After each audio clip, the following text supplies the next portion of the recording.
Howdy and hail. Welcome back to our monthly celebration of Anime Odyssey, where we take a break from all the stuff and talk anime for a while. Welcome, one and all. Hail and howdy to the chat. And welcome, as always, my faithful, well, maybe not so faithful companion, Dermy. Dermy, how are you this evening? I'm home. Congratulations. That's the important thing. I've had a long, stressful day, and I'm ready to talk about Fate Stay Night Unlimited Blade Works. This is my second time actually watching it. I'm still more of a fan of Zero. My fourth time watching this all the way through. My fourth time. I'm ready for this too. And welcome back to the channel, Gal. Thanks. It's always a pleasure. First time on this show, but she's been around before. And I saw you reacting to the opening. Oh my fucking god! Thank you. So It's good, isn't it? Holy crap! I take pride in that. That when I first made that intro, that took me 2 days and about, I think, 8 to 12 hours of working on it to get it just right. It just every right there, moment, man. every and moment. That end. Yeah. And I was like, is there not going to be fairy tale in here? There better fucking be fairy tale in here. Yeah. And then I see it, and I'm just like, oh my god! And then that end. Yeah. It just, I'm proud of that one. It's one of it's. Be. Yeah, I think it was that's actually the last intro I made. I haven't made an intro since because I finished my shows basically. All the set shows, they're done. I mean, I should have one for Roundtable, but I can't quite figure out whatever I wanted to do with it. And someday I'll have somebody make one, I guess. I don't know. But yes, I love that intro. It's meant to just hit all those points of one great anime after another. I've seen everything in that multiple times. It's a joy. It's supposed to get you pumped up. Just like Drive-In's intro, it's supposed to get you pumped up, see that things you love make you want to go watch it right then and there. And of course, take me with you, take me away from here. It's like, yes, I had to get it done. Oh my god, like I got chills. Yeah. Yep. Fucking Nico Robin, man. Yep. That's the moment. That is one of the top 3 One Piece moments. Yeah. And I was like, is this going to be the end? Because I feel like this is a great end. And then Luffy just smiles. I didn't want it to end either, because I'm such a fucking weeb, and I forgot how much of a weeb I am. I haven't seen everything in it. Jesus. Well, that's kind of one of the things. One day we're slowly going down the checklist of everything that's been in there. And Dermy just happened to choose something that was in there this time. Yeah. For the first time ever, guys, we're following up with something that we started with last month. Granted, it's the Fate Stay franchise, and there are divergent realities and alternate stellings, but Unlimited Blade Works is kind of purposefully done to fit in with Fate Zero. Before we do that, though, let's say hail and how into the chat before we get all weeb. Hail the goddess, Legionist, one of my mods, one of my regulars here to keep the peace and be my troll. And no, I did not almost hit the wrong one. I did not. I may have hovered over the other one, the basic version, but I hit the stream version. There was no hesitation, no mess ups this week. And all right, so hail the goddess, hail Seal Hunter, hail to Vinzinger. How are you, my fellow weeb from across the border? Hail Carl Carlson. Yeah, let's do it. Hail Shock. How you doing, man? Going on down. Everybody else. Hail Captain. Have fun. Who's coming to us from Dermy's channel? Yes, guys, for the first time, we are cross-streaming. We are simulcasting on my channel and Dermy's channel because this is Dermy's show as much as it is mine. This was his choice this month, so it's only fair that we spread the love so that we make sure everybody can enjoy this show. We just want to grow the audience, plain and simple. And some of you guys subscribe to Dermy, you're not subscribed to me. And it's same both ways. So, hey, we're just here to have fun. So keep on going. Hail Guitars and Synth. And hail anybody just watching and not chatting. We're happy to have you here. We hope you enjoy the rest of this show live or on the re-upload when I put it back up in the next day or so. Anyway, all right. So tonight's show, we are going to continue our discussion from last month with the Fate Stay franchise, going into the Unlimited Blade Works arc. For those who are maybe not familiar, the original Fate Stay Night story is divided into 3 possible routes based on the, I guess, what you I think call it's it. love interest, but It's based on So love. it's the waifu for sure. It's either Saber / Arturia, Reen, or Sakura. And Saber is the girl. original Fate Stay Night arc. Then Reen is Unlimited Blade Works, and Sakura is Heaven's Feel. And we touched on it last week. We'll touch on it again, but based on that, you choose one of those, and they're all the thing is that here's what's special about this franchise: they're all legitimate. Each one is a legitimate alternate true telling. So it's not as though you choose one and you have to wonder, gee, is this the real one? No, you choose the one you like the best, and it fits right for you. Me, this happens to be my favorite version. Unlimited Blade Works is my one that I like the best. One, also because they did make it to fit in with Fate Zero, so it kind of lines up nicely. But having seen Fate Stay Night and knowing what happens in Heaven's Feel, I haven't really watched it all the way through. This one works best for me. I like it the most. I really do. And we'll talk about it as we get in there. Jeremy, how many of these have you seen now going on with? I actually started Heaven's Feel last night because I do want to see that one. I've seen the vast majority of the main Fate series. So like Fate Zero, obviously, Fate Stay Night Unlimited Blade Works, started Heaven's Feel. I've seen Apocrypha multiple times. I love Apocrypha. Apocrypha's great. Apocrypha's great. I saw that one based on a game once, and then I have found all of the Grand Orders, but I think they're all subbed. So, yeah, I mean, there's the we talked about this last week. There's the pilot episode for Grand Order, which is the starter, and it's just the introduction where you go to the bad version of the 6 Holy Grail War, where it's Saber Altar and all kinds of stuff, and everybody's kind of not in their right roles. It was interesting, and Shielder's introduced, and you understand that there's some sort of crack going on in the Fate multiverse.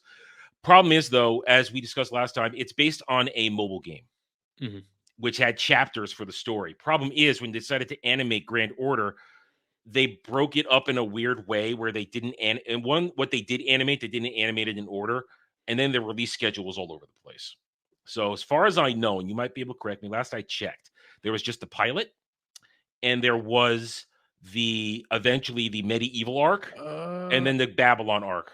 Let me take a look, because when I was going through, because I was just curious about how many Fate series episodes there were.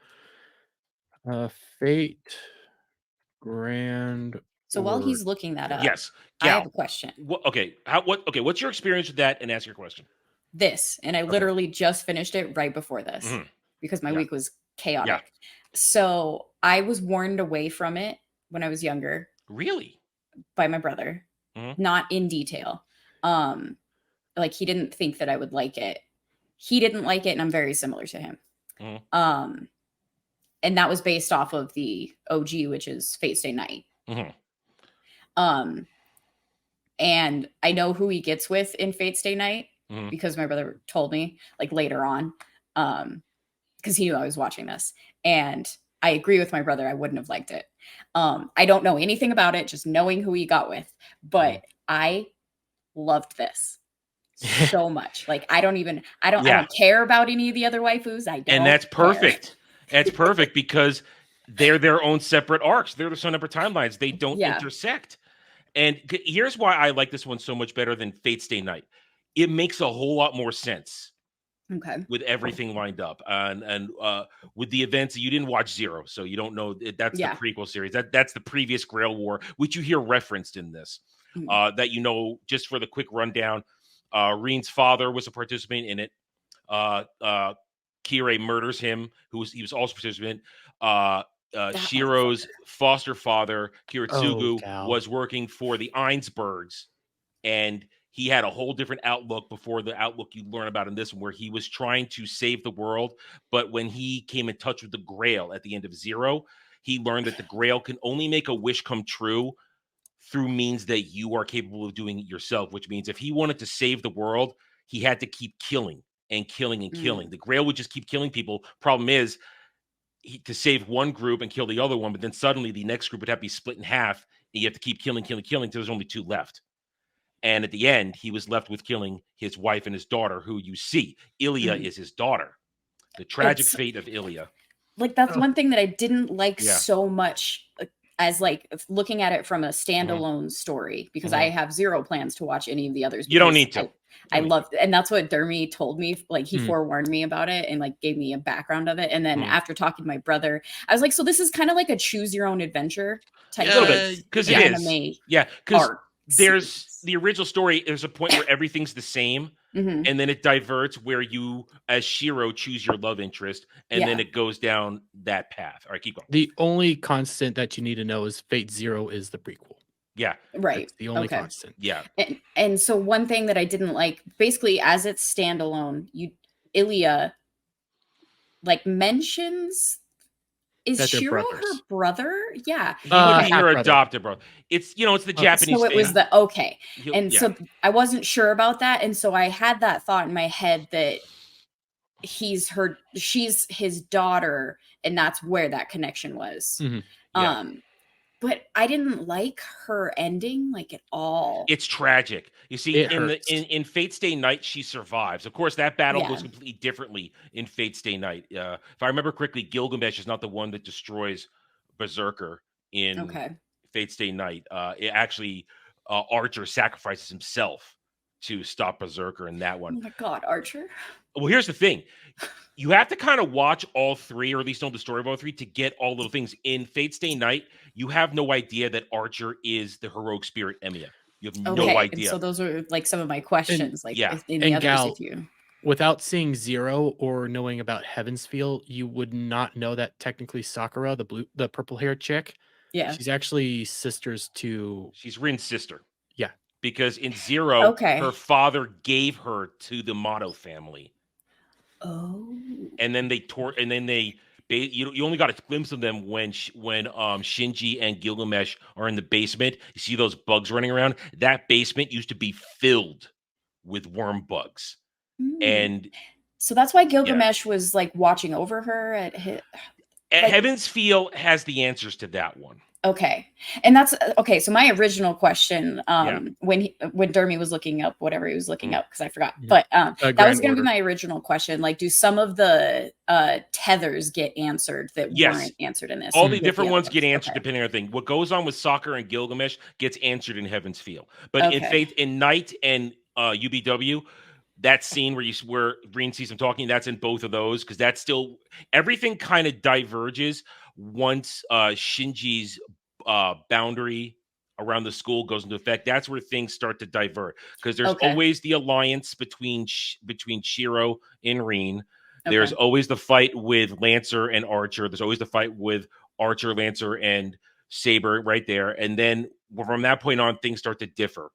And in Fate Stay Night, the first target is dealing, if I remember correctly, Order. It's been a while since I've seen it. The order goes, they deal with Ilya and Berserker first and defeat her, and Archer's gone, and Ilya remains alive, and they kind of make this kind of all little happy alliance with everybody there. And then it goes into a more detailed battle between Saber and Ryder, where Shinji's arc is contained in there, and then he's done. Sakura, as in both these arcs, disappears about midway through. Because she gets her own story. Yeah. And then in the back half of Fate Stay Night, it's all focused on Castor and what's going on at the temple. But then Kirei plays a larger role in Fate Stay Night. He is more involved as Gilgamesh's partner. Fucking Lancer. Yeah, Lancer's he's a boss through all of these. He's a boss through all of them. Yeah. There's just so much good about it. And like I do those unanswered questions in it aren't all that important to me to where like I still loved it as an entire package. So I feel like it's very well done in that. It is. Sense. Hey, what you got, Dermy? All I'm gonna say is Alpha Omega is correct. Yes, I know. Dermy's favorite is Alexander the Great from Fate Zero, and Gal, if you watch Fate Zero, you'll love him. Anyway, well, but it all differs now. Kirei gets aced. He has a lot more prominent role in Fate Stay than this one. So if you know what you're going to, it's like, okay, he's always in background. He gets the way Lancer takes him out a lot easier, because in Fate Stay, it's originally Shiro versus Kirei and Saber versus Gilgamesh at the end. And Kirei gets aced by Lancer here, and everything shifts around because Shiro doesn't even remotely tap into his powers in Fate Stay. That's why this one is so much better, Oh, because Shiro in the first one, and let's get into it, because if you watch original Fate Stay Night, you will be annoyed till all ends by Shiro's hero of incompetence. justice, his incompetence, and also he's borderline pacifist in Fate Stay Night. If I remember correctly. Okay, yeah. He My doesn't brother wanna was fight. right. I would not like He it. throws it because they figure out early that he's got Excalibur's sheath Avalon inside him, which means he's going to instant regenerate. He just keeps throwing himself in front of everything in the original one, not fighting, just being a meat shield, and it's annoying as hell. Okay. In this one, they don't figure that out until the end. Yeah. So he actually has to fight, and he mans up. Yes. Got it. Yeah, That's Shiro is cool. much more respectable in this one Yeah. than he is in Fate Stay Night, which is when you watch them both, you're like, wait, Shiro was annoying me. Oh, now I'm rooting for Shiro. And now I like it that he is having a solid relationship with one of the female choices. And I gotta say this, Reen is my best girl. Reen's fucking She's best girl. Listen, best girl. Listen, I love Sakura. I knew you were gonna say Sakura. God, you're such a simp. She's gonna make me food and she's gonna serve me. Like, knowing She's that such those a are the sweetheart. 3 choices, like, she's my least favorite. I mean, I don't get a lot of her except in the beginning. There's a but lot of just in the tragedy beginning. with Sakura. There's tragedy with she's Sakura. been abused. That's her thing. and so yeah. I feel like knowing that she's like the 3rd choice or whichever order you want to put her in. I knew that just from, oh my God, Shinji. I want to. Oh, he's even he get it. He had his worst here. To answer Alpha Omega's question, 0 is the locked in events of the entire franchise. Those are immutable facts. Everything that happens in 0 leads to either Night, Blade Works, or Heaven's Feel. Mhm. But no matter what happens in all those 3, what happens in 0 is the exact lore. Everything that happens there is locked in. I recommend watching it. We watched it last month for the show. It was my choice. And then Dermy said, let's do Blade Works. And I said, yes. Let's do it. Well, and thank you, Dermy, since I was invited to this one, because I love It's rare that she'll say thank you to him. So It's remember true. that. It is It's rare. very true. Listen, you might also like Apocrypha, but that's It's tale an for alternate another reality time. one. That's just Okay. think the Grail War, except teams. 2 teams Okay. of 7 servant The- masters, 7 servants. the It's a fun brawl. part It's about- cool. We brought it up earlier, like Fate Grand Order, the comments of like all the different realities and stuff. That's Fate Stay Night does alternate realities actually kind of well. It does. And I could see, like, even just with the end. God, this is a good one to start with, because like, I think so. she wrote, like, he's a good character. He's a solid character. Although I guess if you went to Fate Stay Night, then maybe it would be less so. It's an adjustment, because as I said, Shiro in this one, here's why I like Unlimited Blade Works so much.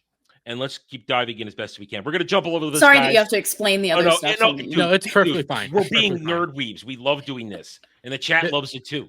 This It's is why I fun. love this show. Makes This it is why I fun. love this show.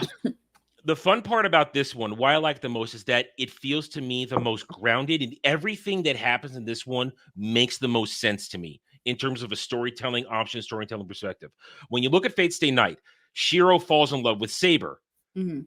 And it doesn't really make a lot of sense, because it's literally a couple days and boom, bang, pow, and it happens. While in this one, both he and Reen have actually had a thing for each other in secret for a while. So it lines up and it makes sense that they're into each other. And at first, Reen is hiding it because she knows that Sakura has feelings for him, and she feels guilty over her sister being taken by the Matos. And at this point, Sakura doesn't remember anymore that she was a Tosaka. Okay. She doesn't remember anymore. She remembers in 0, but she doesn't remember anymore at this Well, point. Or does she? Doesn't at the end of 0, it kind of is implied that she doesn't remember anymore. The abuse is set in. She's a full-on Mato. Yeah. So but of course, Reen knows about it, and she's forever broken by it. So every time you see her and Sakura in this, if you know what happened to 0, you're just going, oh man, she can't tell her, she can't hug her sister, she can't tell her that she loves her, she's silently watching out for her, and she knows what goes on in the Mato household, because Reen's not stupid. I'm not going to be able to say I'm not going to be able to say her name. The one that hurts me the most is Iris Field. Is that how you say your name? Or I mean, Ilya. Ilya is the one that hurts me the most. Yeah, because here's the thing.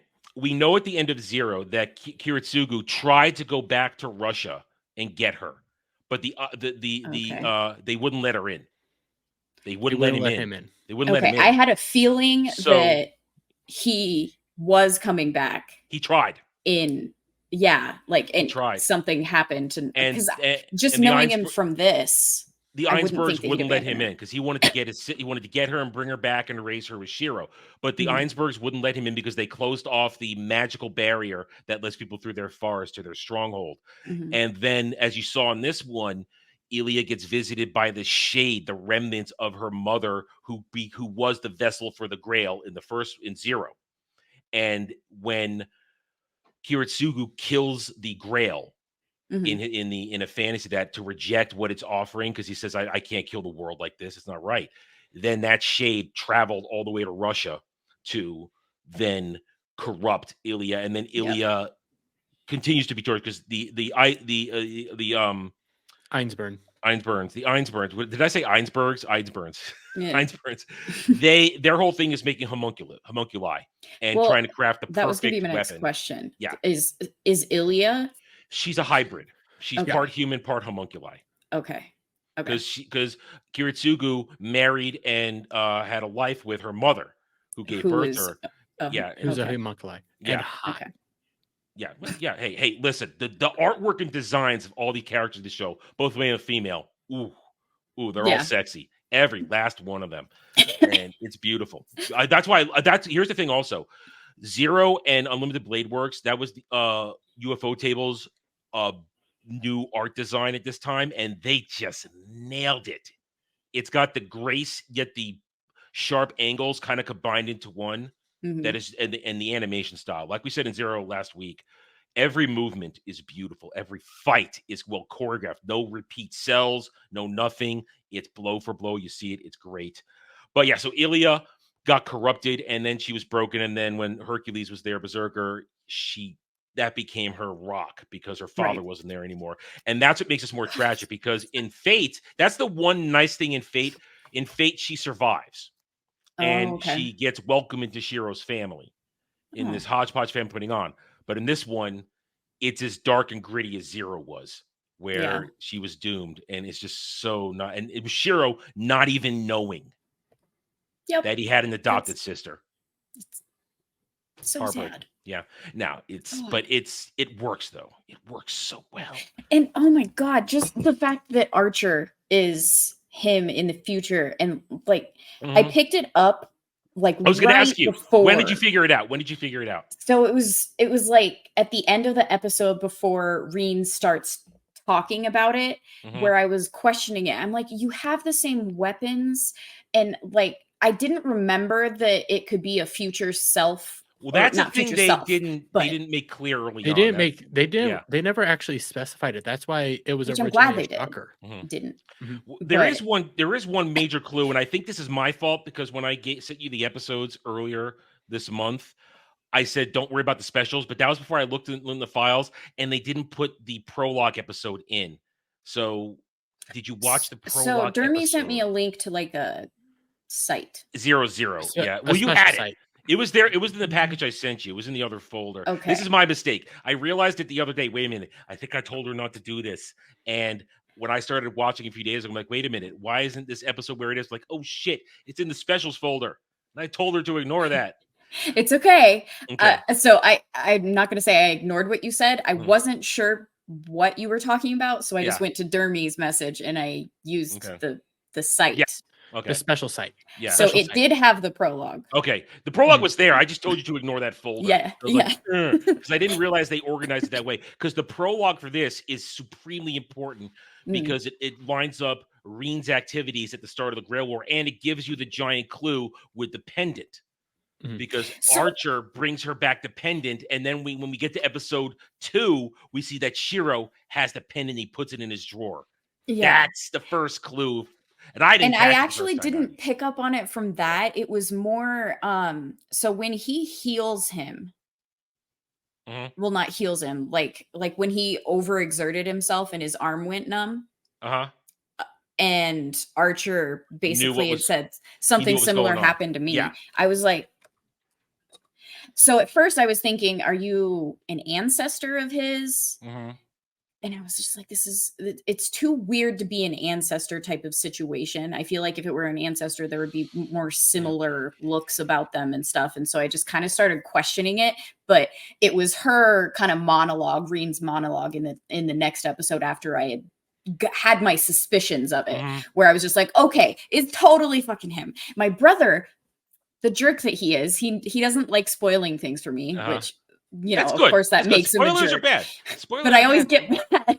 He's always so clever about things, because he had explained that like their the servants are people from like the past, like that you might know from history type of stuff. Yeah.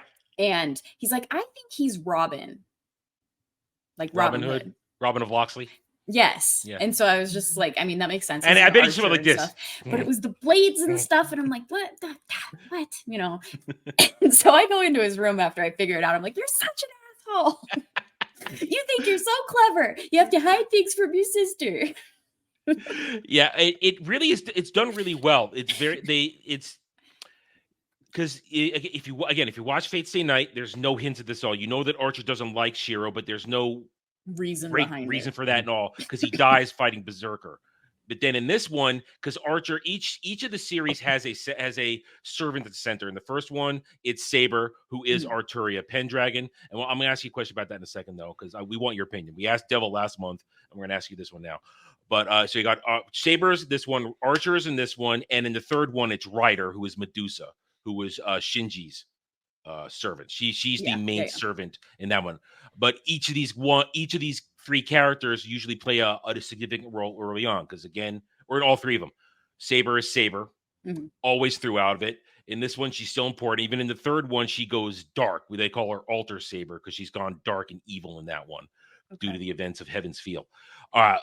So they're all important, and they all have their roles and their slight changes. And now let me ask you this. How do you feel about the gender swap of, instead of Arthur, Arturia? I don't know if you get more in the other ones. Get a lot of it in Zero. You get a lot of it in Zero. Okay. Without knowing that, I would have liked some sort of explanation as to why. Like, it was very weird to me, and there was no real explanation beyond Arthur's a woman. This is one of the instances, and I think Dermot can agree with me. It's one of it's where they're relying on you to have already seen a bunch of stuff, which is unfortunate. And it's a somewhat throwaway line in Zero that I think it's episode 2 when they're still in Russia. Everybody together, they actually ask her, like, why are you back as a woman? They said, the Grail brings me back as an imperfect version. I am not the actual King Arthur. I'm just an interpretation.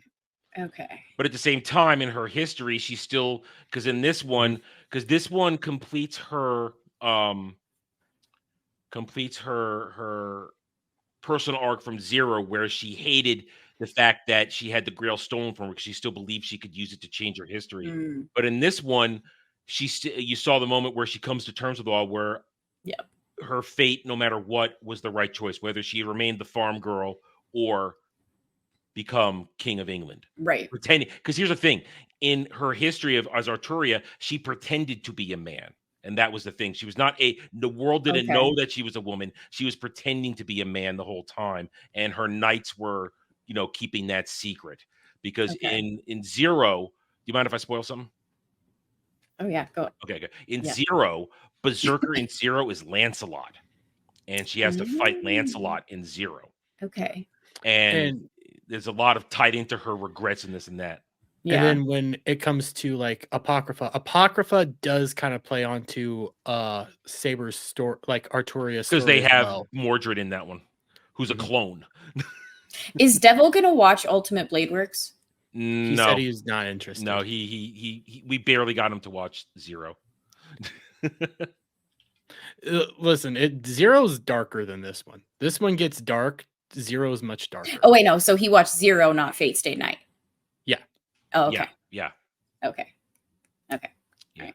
And sorry. again, Zero has a child murderer and a lot of child murders. Yeah, that Zero again starts the Okay. hardcore stuff with this one, and it carries it over in this one. And here's the thing.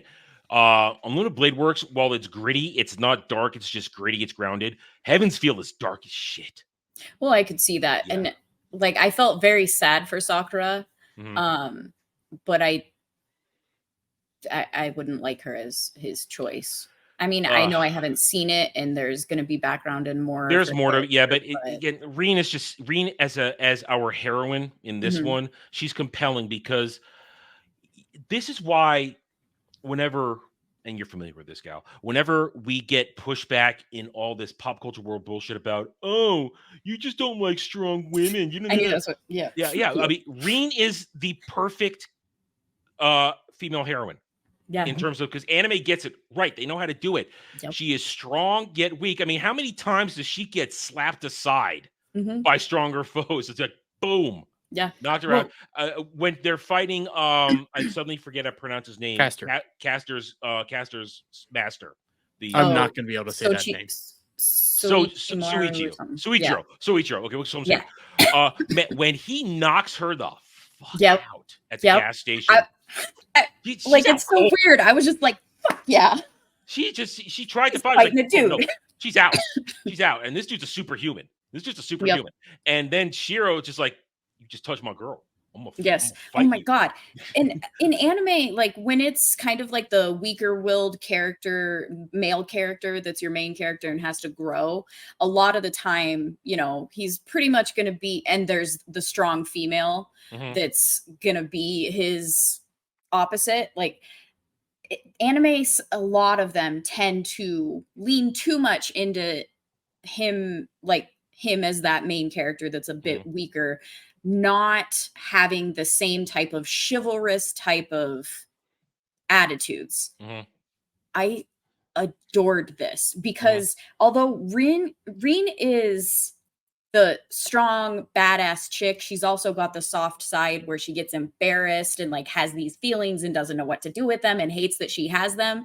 I identify with her, and I hate using that like, oh, I identify with this character. It's not even like that. It's just I adored her because it's real. She's a complete character. Yes. And there's a reason for everything. Yes. And they did it so well where he knows that he's not as strong as her as a mage, but he does not care and will protect her. And it's not just, oh, I'm going to protect her because she's my girlfriend, she's the love of my life type of thing. It's just, I'm going to be a protector. But at the same time, like with Lancer, that whole dynamic when they were teaming up, and don't deal. Like, don't touch her. Stay away from her. Don't talk to her like that. No, you don't get to no flirting with my girl. Don't hit on my girlfriend.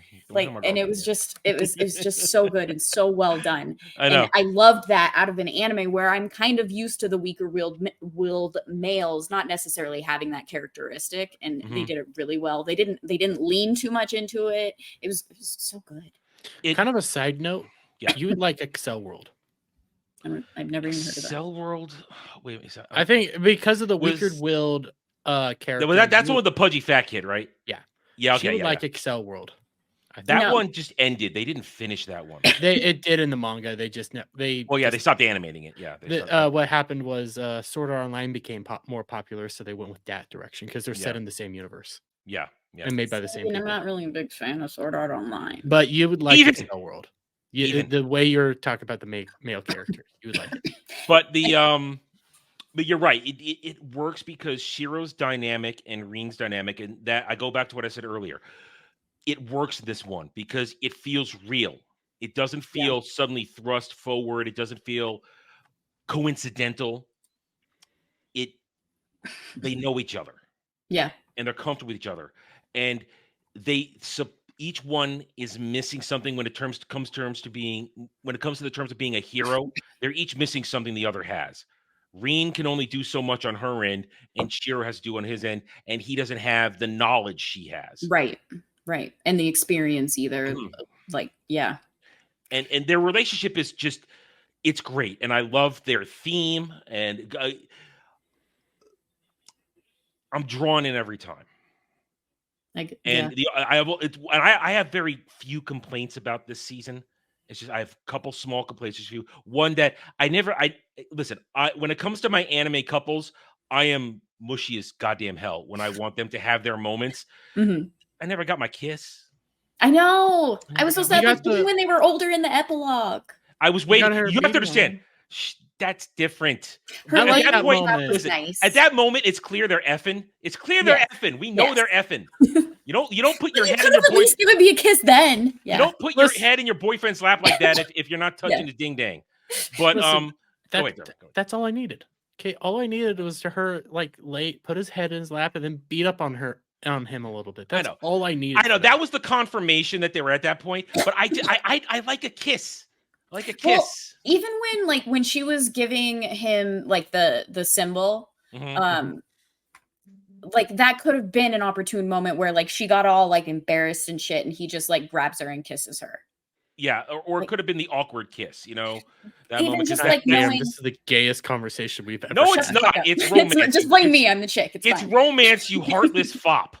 But like it could have been great because they know that they're about to go into where they could die type of moment, and then you don't have the it's the middle of a battle kiss. Yeah, it's we're about to die. I need to let you know how I truly feel and stop skirting around the issue. Even though they did have a conversation beforehand, which that was kind of nice to like for him to just kind of outright say.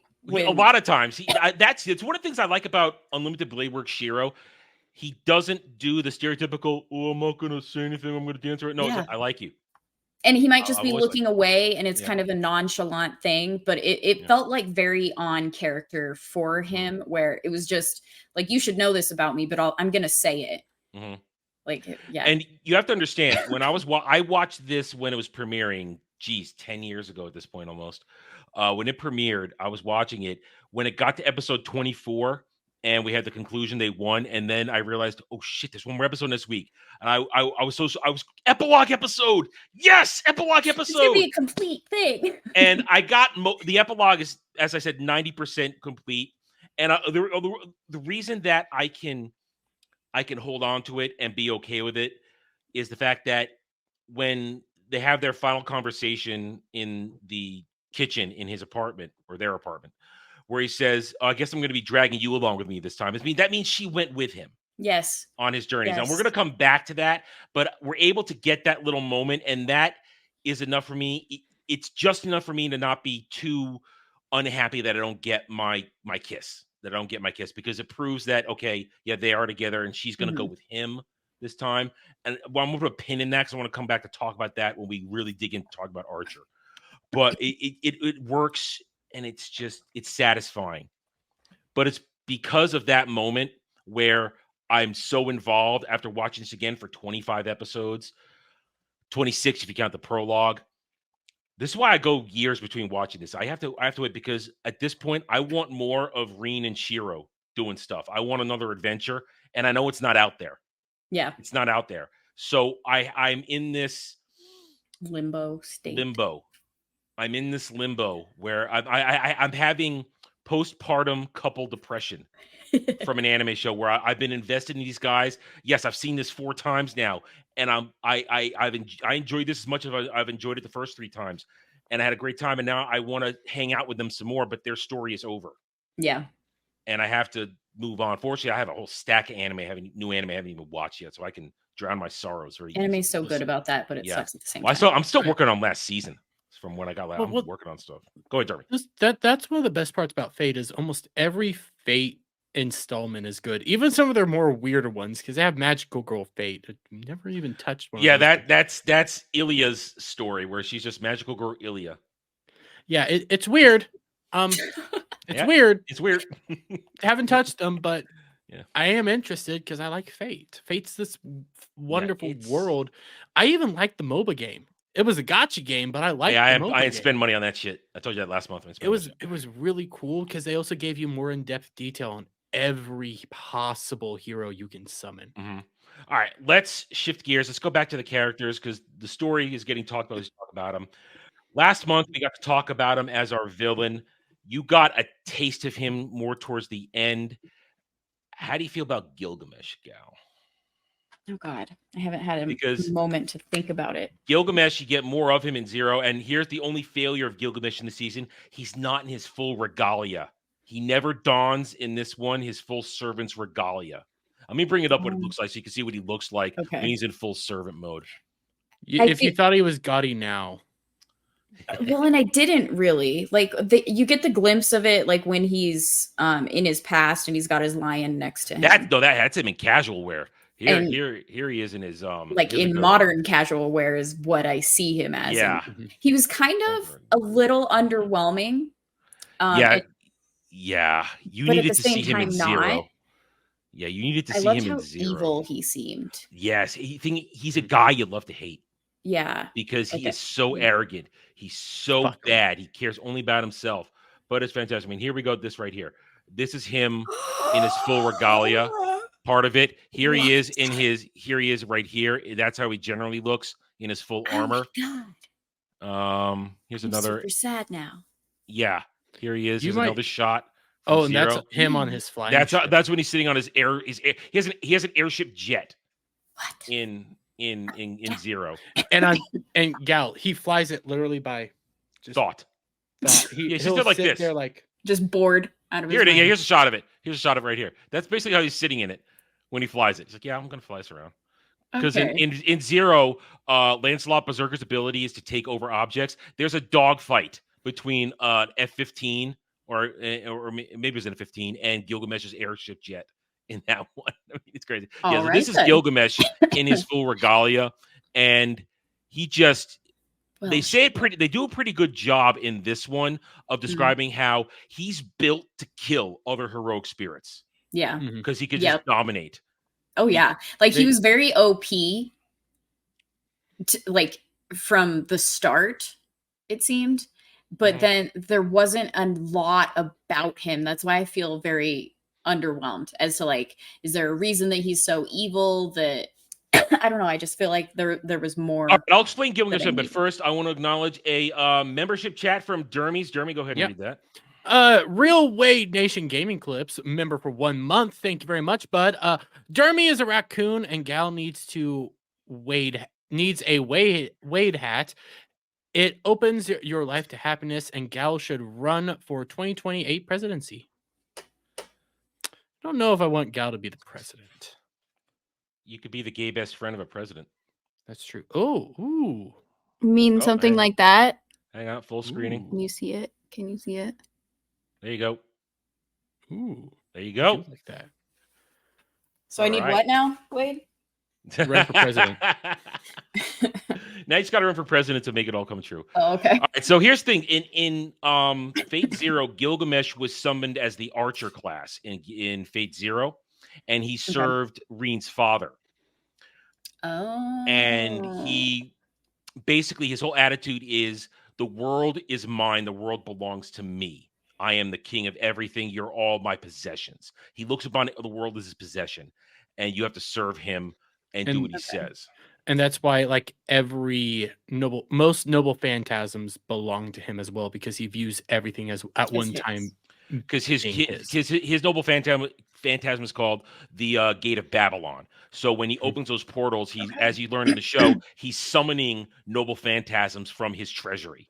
Right. And he's just firing them all off. And when you're fighting him, as you saw in this one, you can't get past his defenses because it's too fast. Yeah. And then he'll use the chains of Babylon and this makes Dermy cry, weep, rage every time we bring it up. Yes. When Alexander the Great, who was the writer in Zero, charges him in their fight, he gets right within a feet of him, and then he uses the chains of Babylon to lock him up and rip him apart or stab him. He was cheated. And so he is nine vulnerable in terms of his defense. Problem is, that's why Shiro is the perfect foil for him, because he's simply a counter. And when you get up close and personal with him, he doesn't have the skill that everybody else had. And that's the difference. Shiro, while he had been improving through proximity to Arthur and others, Gilgamesh, that was his base level. He never improved because he relied on his noble phantasm. Right. And so that his hubris is exactly. And that was the thing. He believed he was untouchable And when Shiro could get close enough, he beat him. Yeah. And which I did enjoy how he beat him. Oh yeah. And it's great because especially when you line it up to how dominant he was in Fate Zero and everything. And even in when he faces off against Saber in Fate Stay Night, it's a one-on-one fight, and she has to get past Aya, his spinning sword that lets off the giant wave blast. She gets around it in the end there, but it's not as climactic as this, where this is an all-out brawl. And again, real quick on Dermy's side, another member chat. Alpha Omega member for 2 months. Thank you, bud. Gil is a magnificent bastard. Too OP though, might need a slight nerf. And yeah, fuck him. You know what? You know what his nerf is? Shiro. That's his nerf. Yeah. That's his listen. You're right. I have a love-hate relationship with Gilgamesh. I love good villains like this. I just love him. Because he cheated Ryder last time. He cheated him. I loved Alexander the Great. He was one of my favorite characters. Legitimately, I love him. And that's one of my downsides to this season.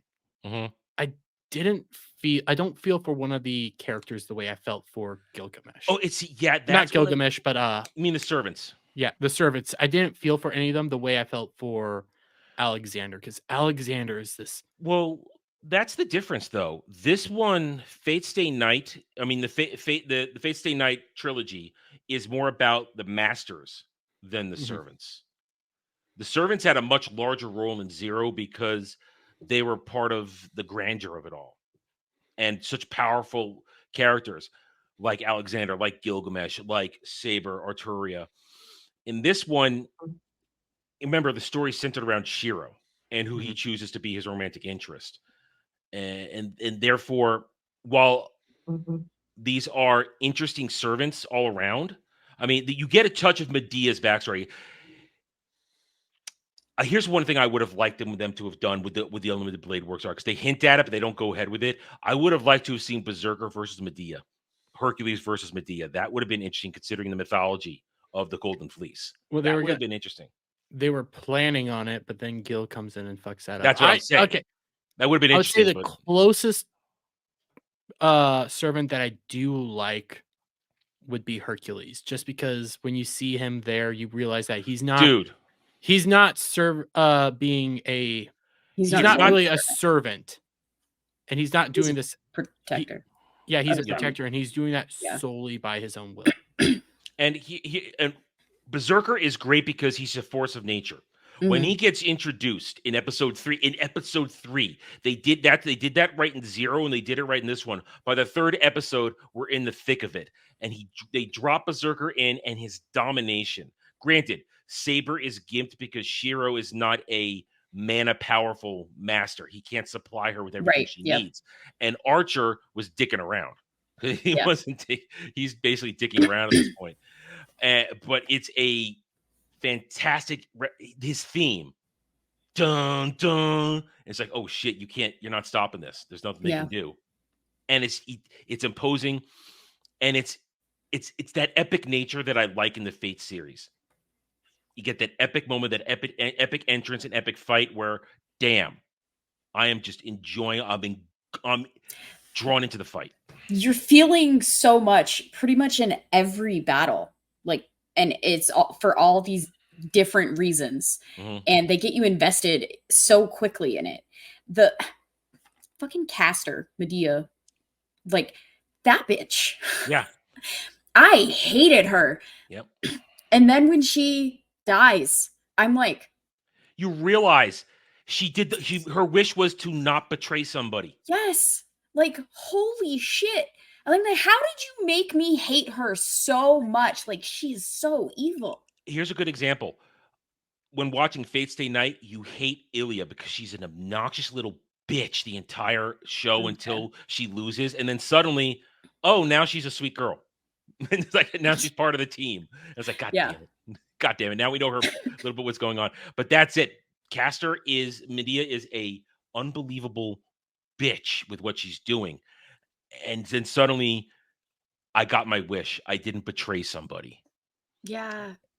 And God, I got maybe I misinterpreted it, but like they were in love with each other.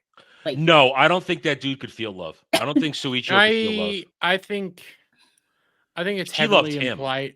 No, I think it's heavily implied that he did kind of love her because he was talking about like he can't. He doesn't have a wish. He doesn't have all this, but his wish ended up being like her. I mean, he wanted to protect her. Yeah. Solely her. He was master and only name because he never had any command seals. Right. That's kind of why I think that it was more of a love thing, and like he didn't. I don't think he realized it either because he just doesn't have the he's dead sees inside. Himself. He doesn't have the capacity for that. Yeah. But no matter how evil someone is, I do feel that they have the capacity still. It may be deep down and completely trodden upon, but it's still there. You have that capacity. You just may not know it yourself. And that's kind of how I felt about him. Like he didn't realize it. Remember, after Castor dies, he does die like shortly after. But well, Archer just owns him. He went at Archer. Yeah, but he gets like infuriated. Like he goes his own type of berserker once he realizes. And he kind of just accepts his death. Like he didn't want to be around anymore. Yeah. That's kind of what I viewed that as. Like he wanted her. Like there's no point of living without her type of. And then remember his wish was also to help her get her wish. Yes, I see what you're saying. Yeah. It's we're gonna have to go with the implications, I guess. There's I see what you're saying. Your evidence is solid, and I just like seeing him get his ass kicked by Archer. And, oh my god! I liked watching Medea get it kicked. All right, let's go with Archer. Archer is our primary servant in Unlimited Blade Works. Hell, it's named after his noble phantasm. Yep. Oh, he is the heroic spirit. Emiya, he is a future version of Shiro. He's not a definite version because then that's what this is. It deals with what ifs because we learned from the fake assassin that it's whatever can get manifested. But he did exist. Archer is real. He is a version of Shiro that, while again, that's why we say everything lines up until the events at the school and and the summoning of Saber for the first time. Rin will always heal Shiro because at that point Avalon's not active. He needs her to heal him because Avalon only works when Saber is manifested. So she does save his life. He does take the pendant. He does owe her hat, but in his version, they were never a couple. From what that Archer had that feelings for her, but they were never together.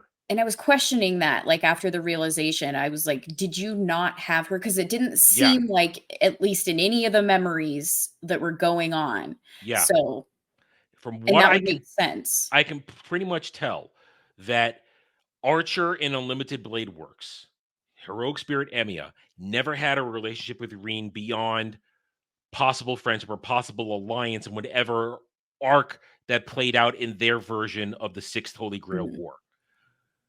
Therefore, conspiracy theory. Okay, go ahead. I'll let you go. Heroic spirit Emiya is the same Emiya from Fate's Day. No. From Apocrypha? No. No, not Apocrypha. Not Apocrypha. From FSN. Which one's Emiya? Yes. Sorry. That's the same. It is the same Archer. Each Archer in. Well, I don't mean that. I mean like this iteration. Archer would be. It's the same one. It is the same one. Well, no, I mean because it's future Emiya. Yes. So. Oh, you're sorry. I'm trying to say Emiya from Fate's Stay Night would become that Archer. No, because because in the epilogue of Fate's Stay Night.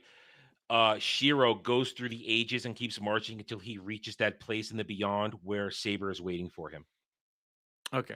He reaches her. It's been forever since I've seen Fate's Stay Night. So yeah, that's just my memory kicking in. No. Shiro in FSN, after his many journeys and many adventures and many sacrifices, reaches Saber in wherever she hangs out as a heroic spirit. He reaches her. No, he gets her. But the Archer in FSN, in UBW, and Heaven's Feel is the same Archer each time. He hates Shiro. Only thing is... Oh, yeah, you did say that. In Unlimited Blade Works, he gets his resolution because it's his story. Because the thing in Heaven's Feel, he still hates him. And what happens in Heaven's Feel is that Shiro loses an arm in Heaven's Feel and has Archer's arm attached to him. And the problem is in that one, Archer is slowly taking over his body in that one. Ooh. That's what's going to happen there. It's Did you just ruin it for Dermy? Yeah, because I just started that one. Oh, I didn't know you weren't that far in yet. How do I know? I literally just turned There's it three on. movies. He said he hadn't finished three- it yet. there's Well, but there are 3 movies. movies. I I know. thought it happens in the first movie, so I don't know. I'm only like a quarter of the way through the first movie. Well, whatever. I Well, didn't. it is what it is. I know some of the stuff that's to happen in Heaven's Feel, like the owner. I know who the assassin is in that one, and I know who owns Assassin, and I'm already ready to see his ass get kicked. Mhm. That's a Fate Zero thing, gal. Yeah. Okay. But yeah, so Archer in this one, he never had Reen as a thing. So when he and I kind of got that feeling just like when he finally disappears. That's kind of what I had in the back of my head, like the thought of when he's telling her to stay with him with his past self, essentially.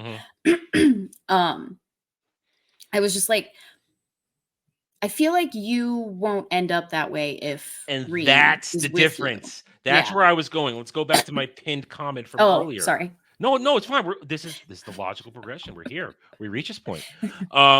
That's why I pinned this comeback later. In that moment, after Archer has done the badass thing of showing up at the last second to get Reen out of the Grail muck, he was holding on with the special Archer ability, and then he's there to put the final headshot right between Gilgamesh's eyes. The satisfaction I had. It's like, will you just step to the right slightly? Boom, nails him. And when he saves Reen from the curses, from the Grail, to help her, muck. I was just like, oh, thank God. Because like he only had so much mana left to where he had to disappear earlier, but he wasn't really gone, and he was like saving what he had left. So if he was needed, he was there, type of thing. And so I'm gonna be real honest. I didn't pick up that he probably still had a bunch of mana left. He had the archbishop abilities to hang on for a bit, and he just disappeared because he was playing coy. And that I never even thought of that. I thought, wait, I thought you died. Why are you back here? Is this No, he was holding on.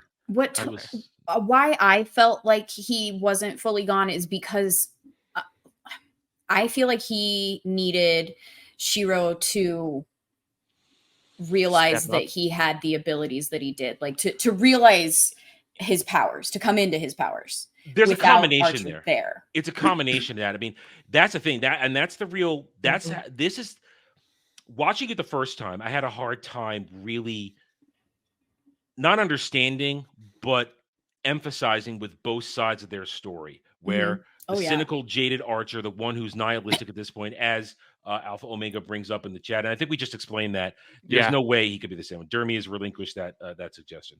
It was just a dumb conspiracy theory. But he was nihilistic. He'd given up all hope because all there was the mission. And the world betrayed him over and over again, and there was never going to be rest because he was a guardian to clean up the messes. Go ahead, Dermy. What I do kind of like about that one, and this is going to go over Gal's head, is God, you're going to have to help me. The dad. Tosaka Sr.? Or Kiritsugu? Kiritsugu. Yeah. Kiritsugu, it kind of shows like Emiya becomes what Kiritsugu was. What he wanted to. Well, yes, that's the darkness of it. Kiritsugu in Zero was an ends justify the means to get what I needed to get done. And he didn't understand that was not a way to live until he had his Grail vision. Until he had his incident inside the Grail, where the Grail revealed the only way to win, the only way I can grant your wish is to just murder everybody in the world. That way there's nobody left to that would need saving. What I like about this is you see Emiya, who I guess doesn't have that grounded part, like he doesn't have the love, he would naturally become what Kiritsugu would become with future Emiya. What he was. Archer is what? Archer is the embodiment of what Kiritsugu wanted to be, but he couldn't do that because the only way he understood how to do it with killing, and that's the sadness of the heroic spirit Emiya that we see as Archer in this, is that in the end he learned that by pursuing that, he only could achieve it by just killing. And that was the dark fate that he was locked into. And what happens is Shiro, before Unlimited Blade Works Shiro eventually will become Heroic Spirit Emiya, or another version of it. What he will learn, I think, is that he will learn the lessons that Archer told Rin to teach him. Teach him to care for himself as much as he cares for others. And that's brought up that's nailed. And in that moment, he had learned that lesson, because right before he vanishes for good, he turns around and he's got Shiro's hairstyle again. Yep. He's found Shiro again. He's not just Heroic Spirit Emiya. He's not just Archer. He's Shiro again in that last moment. And he knows that Rin is going to be his anchor going forward. So I just had a thought. Is the heroic spirit, I don't think he ever knew love. No, he didn't, because that version, like any of the waifu arcs. Yeah, as Alpha Omega is asking in this, no. Heroic Spirit Emiya, that is Archer in Unlimited Blade Works and Fate Stay Night in Heaven's Wheel, he never found the anchor. He never found love. He just did the pure version, the mission comes first ideal of what Kiritsugu thought he could achieve, but found out he couldn't. And he never had something to go home to. Right. And what we are led to believe in each of these arcs, and I won't spoil Heaven's Field because I know how Heaven's Field ends, so I won't spoil it for Dermy. In Fate Stay Night, what Shiro would do to become Heroic Spirit Emiya, his anchor is that if he keeps pushing forward, he'll reach Saber in the afterlife. And he does. In Unlimited Blade Works, he always has Rin to go back to. And she's there. She's with him in both in spirit and physically, because we learn now at the end in the epilogue that she's going to go with him. They're going to finish school at the Clock Tower. I always want to say Clockwork for some damn reason. They're going to finish their at Clock Tower, and then he's just going to go, boom, I'm going out there. I'm going to do my hero justice thing. And she says, well, I guess I'm just going to have to go with you then.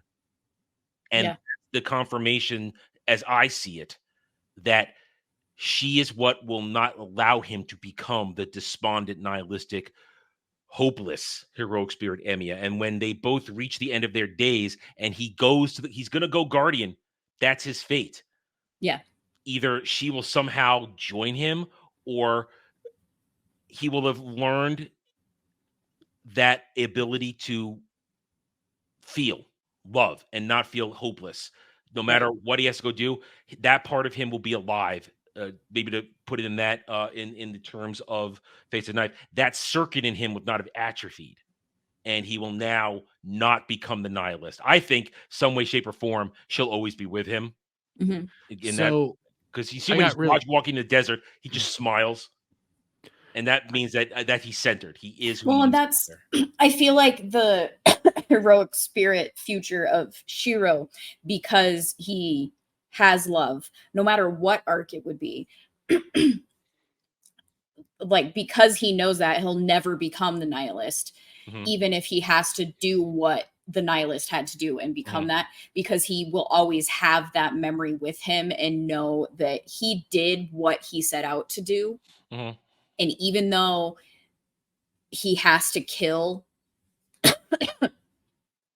he still has that small that love within that kernel. Yes. That little kernel, that little nugget. Yeah. Inside that will keep him. And either way, I think it's right. It keeps him anchored. Well, that's the thing. He saw what his future self would be if he just gives up and abandons his ideals. And that's the whole thing about Shiro and Archer, and why it's an interesting dichotomy of hope versus despair. And did you say that he doesn't know that Archer is his future self in the others? Yeah, he doesn't. I don't think he doesn't in Fate Stay Night, and I don't think he knows that he is in Heaven's Field. They never get that far with that knowledge of Heaven's Field either, I'm pretty sure. So yeah, this is the only arc where he knows who he is. Yeah. And that it's such an interesting thing. That whole concept of, are my ideals my own? Right. And I'm of the belief that once he believed in it and wanted to do it, it became his own. I was just going to say that. He's Yeah. not faking it, and that he had to come to his Yeah. own terms with that. Doesn't matter. No, once he accepted that dream, that mission, it belonged to him. Because like when he originally became like when he originally wanted that dream, it was a child's understanding of that dream. As you grow older, if you still hold to those values, to that dream, you experience life, and if you still determine that, it became him. He still chose it, knowing the way of the world, not necessarily even going through any of the Holy Grail war, like at all, just growing as a person, and you still want to be that, it becomes your own, even though it might have started out in a childlike way with a misunderstanding of what you were meaning. It can still be your own feelings on the matter. Because you're going to see the events of the world transpire around you.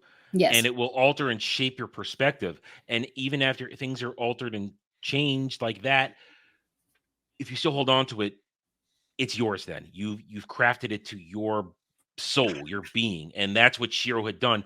But it took him all this time when faced with these decisions, when being told, why are you doing this? You're just holding on to somebody else's dream. No, it is his dream. Because yes, it started as an aspiration, but he actually took the steps to make it his own. And he is in his own right. Just as I want to say, Archer was just as right. They're equally right in terms of what they're saying. And that's why it's such a rough conversation to either take a side on or digest, because they're both right in a way. Oh, absolutely. Because like in the beginning, you really see it, because he'll just continuously be helping people. And I can't remember her name. Mitsusugu, the archery captain, drained, and that loose end is never tied. Like the archery, she shows up in the epilogue, in the flashback, in the epilogue. She's fine. She recovered. Well, she's fine. Yeah. But why would she? Who was it? Shinji that it was attacked Shinji. her? It was Shinji. Yeah, it was Shinji. Okay. Everything that happened on school grounds was Shinji, not Caster. Because Ryder has right. That was Ryder. She was found in like an alleyway or whatever in the city. I guess Shinji took her off campus to do it. Okay. Okay. To be what the is probably rapist that he was. Yeah. Is what I got implied from that. So okay. So and I guess. All right, I'll accept that. Listen, the Matos aren't good people. No, they are not. That's all you need to know. Sakura's the only good one. I picked up on that. Sakura's a good one because she holds on to her niceness inside her. Well, because she's not a Mato. Yeah. Neither is Shinji. He's not a Mato either. Because he's got no magic. He's got nothing. There is a good Mato, but he's gone. That's zero. And that was all fucked up. That Matos are fucked up. That's all you need to know, Gal. The Matos are fucked. And you get and you're gonna get a heavy dose of that in Heaven's Feel. That's the Matos end of this shit there. And I'm a weird, twisted person that really wants to know how bad is it truly. Oh Lord. Gonna find out.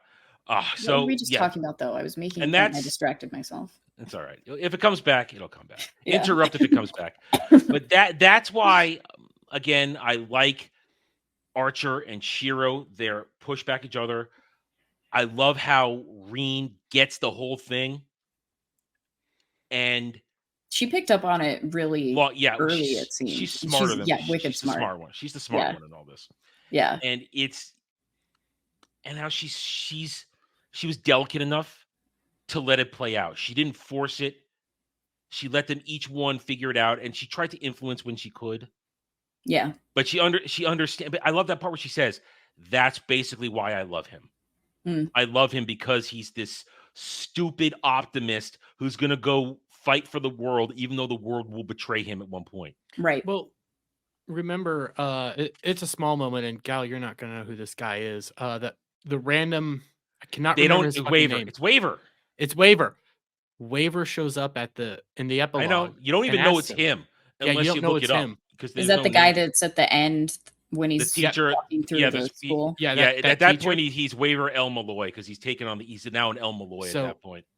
El Malloy, he's a Fate Zero character. He is the master of my favorite man, Alexander the Great, and he is also impacted by Alexander the Great in his own way. He takes up the mantle of El Malloy. He's a teacher there, but he does that little questioning of Shiro there at the end, that unless you know it's him, you don't know why he's why these questions are so important. And he asks him, has this changed you? Yeah. Have you learned, and has this changed you? And Shiro says, yeah. It makes him think differently. So I remember what my point was. Why Archer is right as the nihilist side is, so you see in the beginning that he doesn't give a shit about himself. He's always just helping people. And like he grows because of Reen helping him realize that he should care about himself. But even in that, he's caring about himself because he cares about her. Yeah. So like Archer, the nihilism is correct. Like he still is not truly caring about himself, but it's in a different way. So that was really, but that's the funny thing too. I think it's where you put that he's doing that, but at the same time, I don't think he knows that he is caring about himself, because whenever he steps in, whenever another dude is macking on Reen, he's caring about his own feelings because he's jealous. Yes. Yeah. And that's what changes it, because the only thing in his life that matters besides the mission is her. Yes. That's the only thing in his life that matters. Once upon a time, it was his father, or his adopted father, Kiritsugu. Yeah. But if I would say if Elia had become part of the family, it would become her as well, as it did in Face the Night. But only thing that matters to him, other than himself, or maybe phrase that, other than protecting people, is protecting the most important thing to him. Right. And because he's jealous, he does want something for himself because he wants her. Right. And in a way, it's protecting himself because he needs that. And it's just not even realizing it. She is the only thing that's going to ground him. Yeah. From the horrors that he's going to see, both as a regular human defender, as a mage who's going to go around the world righting wrongs, and then as a guardian spirit who's going to just be summoned to clean shit up in the most horrific of manners. Yeah. And she will be the thing that will always keep him. She's his anchor himself. Foundation.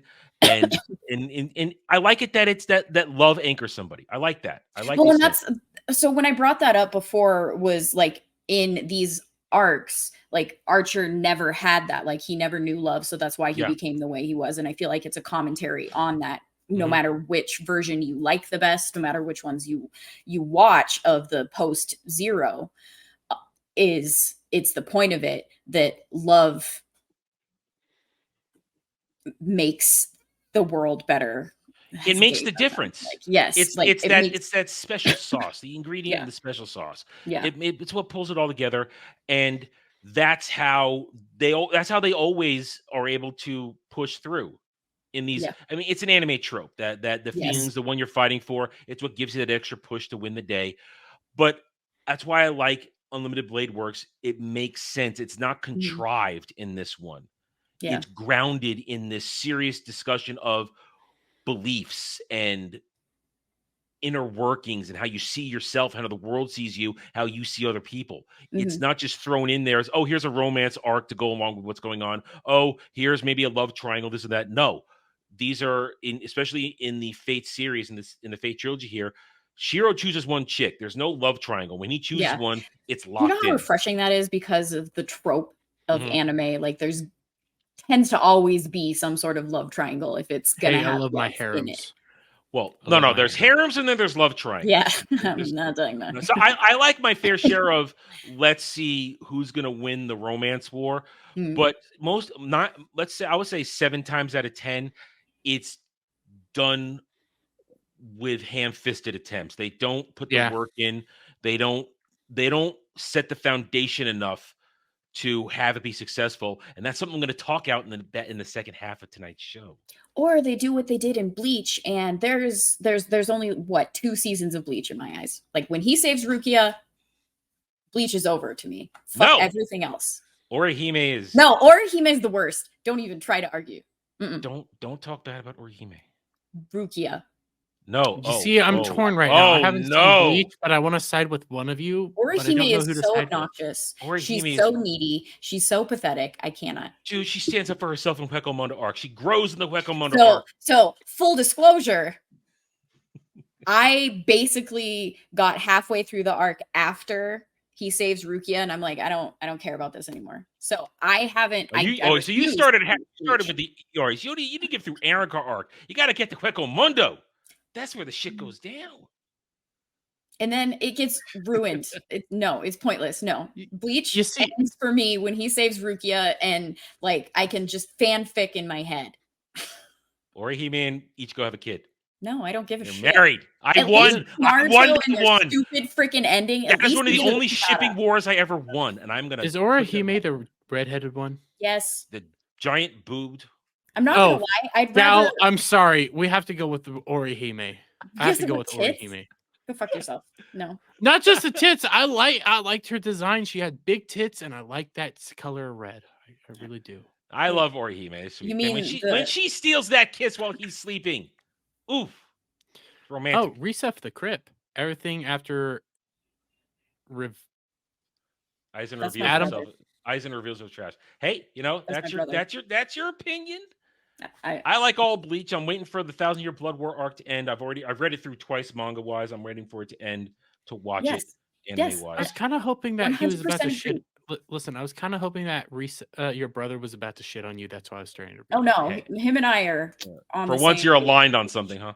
Yeah. He actually Hey. watched way more and told me because I was just like, I don't like what's going on here. Should I keep watching? He is my guru, and he was like, no, this is what happens. Fuck this shit. Hey, I'm down to have a good time with Rangiku. Down to have a good time with Rangiku anytime. Anyway, go to Cloud's Corner and you'll. Anyway, have a no, good we are time. not You'll going see to a Cloud's lot. Corner. Why is this Not going live on? on stream, but you can check it out in my Discord. Okay. Am I still here? Yeah. Okay. StreamYards was lagging. I was trying to shift the comments. Okay. All right. Jesus. All right. Back to Fate Stay Night. It's okay though. Yeah, sorry. That was... Hey, tangents are allowed. We're weebing out Yeah, here. it's fine. This is the best part of the month. Yeah, we will. And Even though I arguments have are to spend okay. it with Adam. Go fuck yourself, you turd. I had to do a Oh shot. wait, you know what? Hang on. I got this one right here. Yeah, I should have had this up higher, but damn it, where is it? I'm losing the moment. I'm gonna go with it. Here we go. You are a worthless turd. Yeah, there we go. There we go. I should have that higher up on the list when we're doing this show. I need more of that show. Oh, have you not seen Log Horizon? No, I've seen all the 3 seasons of Log Horizon. Oh, that's all there is. I need more. Well, yes, there isn't more. It's light novels. It's not manga. It's light novels. So I know. I need you have more. to wait. I want more too. I love Log Horizon. I watch that every year. I watch it once a year. I love Log Horizon. Anyway, why do you think I put it in the intro? Love Log Horizon. Anyway, all right. So Fate Stay Night. All right. So do we have anything else? We done what we usually do. We're talking about what we like, the interrelationships. We did this last month. Let's go around this. Oh yeah. Go ahead. What? Are you gonna ask the same question that I asked last month to ever? Go ahead and ask the question. I was gonna. Gal. Yeah. Because of the whole. Oh, I knew you were gonna ask this. Okay, go ahead. Yeah, I know you're gonna ask. Of summoning heroic spirits. Because of and the what? like Sorry. that. The whole concept of Concept. summoning heroic spirits and things like this, and the fact that you can technically summon almost anybody throughout history as your heroic spirit. Who would it be, and what class? I don't know. I'm not good with like historical figures. It could be fictional too. Technically, they do have in Apocrypha. They introduced the idea of being able to summon fictional characters as well. Did she freeze? No, she's No, done. she's I'm thinking. just thinking. She's thinking. I don't know. Oh God. Listen, mine will always be Beowulf as Berserker, not just because that's canon in the Fate universe, but because Beowulf is still my favorite hero. I would still go like I misspoke last month. I'm gonna still go with Guan Yu from Romance of the Three Kingdoms, or Lu Bu, because Lu Bu. Well, Guan Yu would definitely be Lancer, and so would technically Lu Bu. But I would also say Lu Bu could also be Berserker, because Lu Bu is a fucking beast. I know who Lu Bu is solely because of another anime that I just forgot the name of. Record of Ragnarok. Mhm. He's the first one that fights for the humans. Lu Bu is he's a monster. Lu Bu he was the strongest warrior in that era. He's stronger than Guan Yu, but I just like Guan Yu because he's a badass. Gal can't answer. It's perfectly fine because this is one that you actually have to put some thought into. Well, I kind of want to say Storm as a caster. You know what? Let's take it. That's good. That works. Hey, it can be from it works. It works. Because in because I also have a Saber one, but y'all wouldn't know the character because it's from a book series that I grew up adoring. It's will always be my favorite book series. In Apocrypha, they introduced that you can one of the berserkers is actually Frankenstein, who is really cool, and then the main lancer is Vlad the Impaler. Nice. And he has a trump card that he doesn't like having it used, that he actually becomes Dracula. His noble phantasm. Cool. His noble phantasm. He hates it. I bet. But because of the whole mythos, he can become it. So when you introduce that, when you introduce that aspect, it says that you can summon basically anybody. And then the future aspect, it does become cool. In the MOBA game, they actually have a more modern day rider that rides around on a motorcycle. That's fucking awesome. Or there could be Genghis Khan as a berserker. I would put him as a rider because of his. I think Genghis Khan mounted archery. Give me a moment. Oh, he's probably in there. He's probably in there. I'm gonna guess he's a rider. I know he's in there, but I cannot remember. I feel like he'd be a rider. I mean, like I could see that because the Mongols are being into mounted archery. So. Well, then he could be an archer as well. Well, yeah. By that logic. Well, it could be. Well, they all use various types of weapons. If they're a rider, can use almost anything, because Alexander the Great had a sword, but he rode around on a chariot or a horse in the last one, and you don't see her rider ability in this one. But Medusa, obviously, you saw her chains, but her rider ability is like a Pegasus chariot, I think, if I remember correctly. So he's in the MOBA game, and he can either be summoned as an archer, a rider, or a berserker. So we're kind of all right, aren't we? Nice. Yes, we were all right. And each one of us chose that. Yeah. Well, actually, I said the archer, but no, I said. Well, so I said berserker originally. Oh, you said berserker. Well, still, we win. We win. But yes, we won. Yeah. Well done, us. Yes, we win. We're smart. We're good. All right. Fate Stay Night Unlimited Blade Works. As I said, this is my favorite one. I love the relationship between Reen and Shiro. I love the behavior of the servants in this one. Comparatively to Fate Stay Night, the servants that are present get a lot more to do. Even though Kirei is kind of a lesser evil in this one, as he is in Fate Stay Night, he still gets what he fucking deserves. God, I was so satisfied when that fucker died. Oh, dude, when you see what he does in Zero, I mean, that's what you have to understand. He's a zombie at this point too. He's not really alive because he was like Gilgamesh. They were both at the center of the grail that exploded at the end of Zero. And while Gilgamesh was brought into physical form, Kirei had already been killed by Kiritsugu at that point because they fought. They had a fight at the end of that one because they were the main rivalry in Zero. And Kiritsugu won that fight. But the Grail brought Kirei back to life, but his heart wasn't beating. So he's undead. Okay. Basically. Which is why he's so hard to kill. But he's still deadly as hell because he's both a mage and he was once upon a time a church assassin. Did we know who Lancer was? Yes, he's another Irish spearman, the Child of Light, they called him. I've actually read it. I can never say his name. I've read into him because of the Irish thing. Yeah. Can you that's type what he it? is. You're asking him to spell a name? Yeah, you're asking me to spell. That's why I said, "Can you?"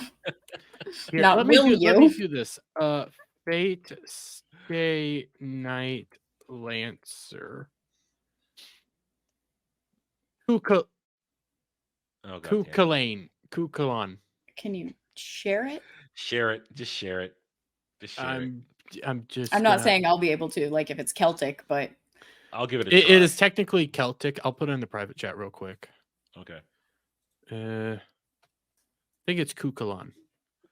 Alpha Omega's got it. Kukulen. I would say Kukulen. I think they said it in the show. It was so quick I wasn't listening. They say it like once or twice. They probably twice. And he does have alternate forms. Well, yeah, he is in Grand Order. He's caster in Grand Order, and he actually wins he wins the Grail War in the Grand Order prologue. He's the He winner. actually looks like a fucking cool ass caster. He was a not gonna badass lie. in that one. He was, and he was the So- hero on that one. What's funny about all this is when I asked my brother if he'd watched this, and I don't know if he watched Sakura's, but he explained to me that it's just the same story with a different love interest. And that's why he doesn't like it. And then neither one of us are really prequels type of people. So he didn't watch Zero. He did discover that there was a game, but it bored him. And I don't need to watch the other ones for very similar reasons. I could probably enjoy them more than he would, I think. But like when it's just the same story with slight alterations, like it gets a little. Heaven's Feel is a completely different story. Yeah. It's completely different. I mean, Fate Stay Night and Unlimited Blade Works are very similar, although again, everything changes after the school in terms of the event. The events play out completely differently, and who lives and who dies, as I've already explained throughout tonight's show. I feel like this one is I'm really glad was the one that I watched. Yeah, because it's the just best hearing one. everything from what you've said for the others. I just like I know I wouldn't enjoy Saber being the love interest. It doesn't feel right. It's too schmoopy, and it's contrived, and it doesn't make any sense. And I don't hate her by any means. I don't. Saber's fine. It's just she is better as a big sister type. My problem with the idea of Saber being the love interest is once you see Zero, you see kind of how she plays out. It's like she's more of a friend kind of person. Yeah, it just doesn't work. Yeah. It doesn't work. Well, and it's just weird because she's dead. So I don't know how they make that love interest in the end of it. You know what? Don't be weird, Dermy. Don't be weird. Don't think about it. Well, Dermy's gonna have once Dermy understands how Heaven's Feel ends, there's gonna be a lot more to that. Again, Heaven's Feel gets weird. It gets even more dark, and it's very sad and messed up. That's why I don't. I'm the guy here that likes Berserk. I'll probably survive. And you like misery porn. Berserk is misery porn. Do you like Claymore? Claymore's beautiful, though. Claymore's beautiful. Love it.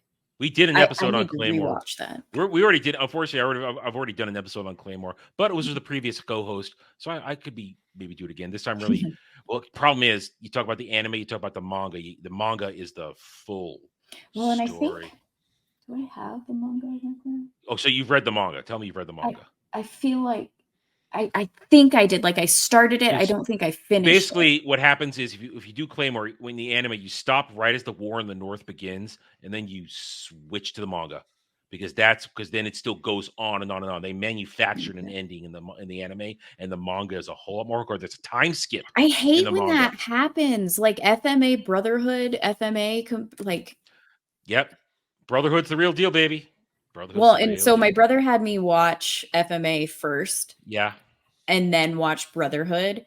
And Brotherhood does it really well to where you don't really need to watch FMA.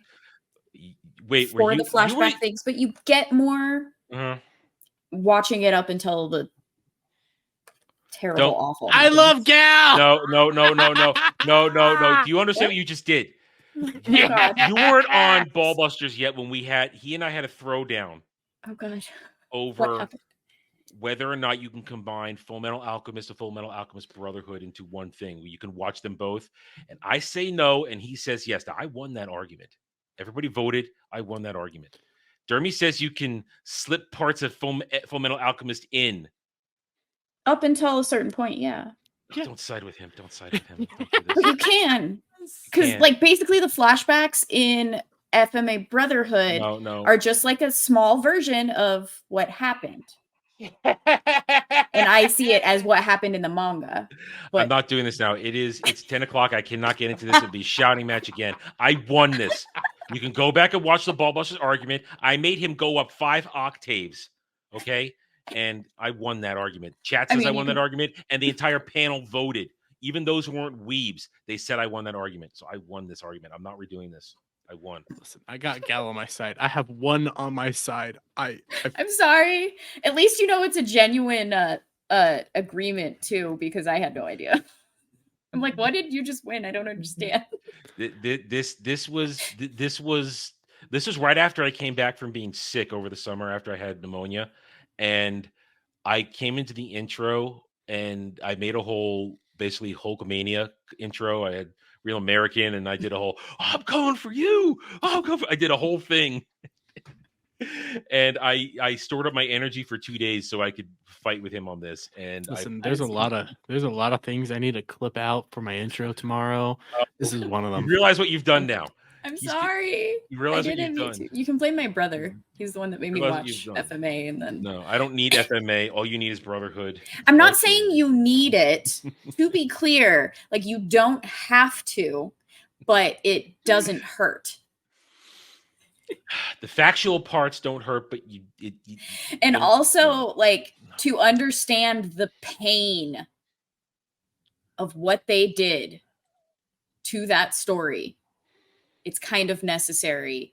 for, Well, like, yes, I'm full not saying. spectrum. I've never said don't watch Fullmetal Alchemist. I watched it first, and then Yeah. then years later they did Brotherhood, and it comes out, and I realized, oh my god, this is the actual manga story. Oh wow, this Yeah. is so much better.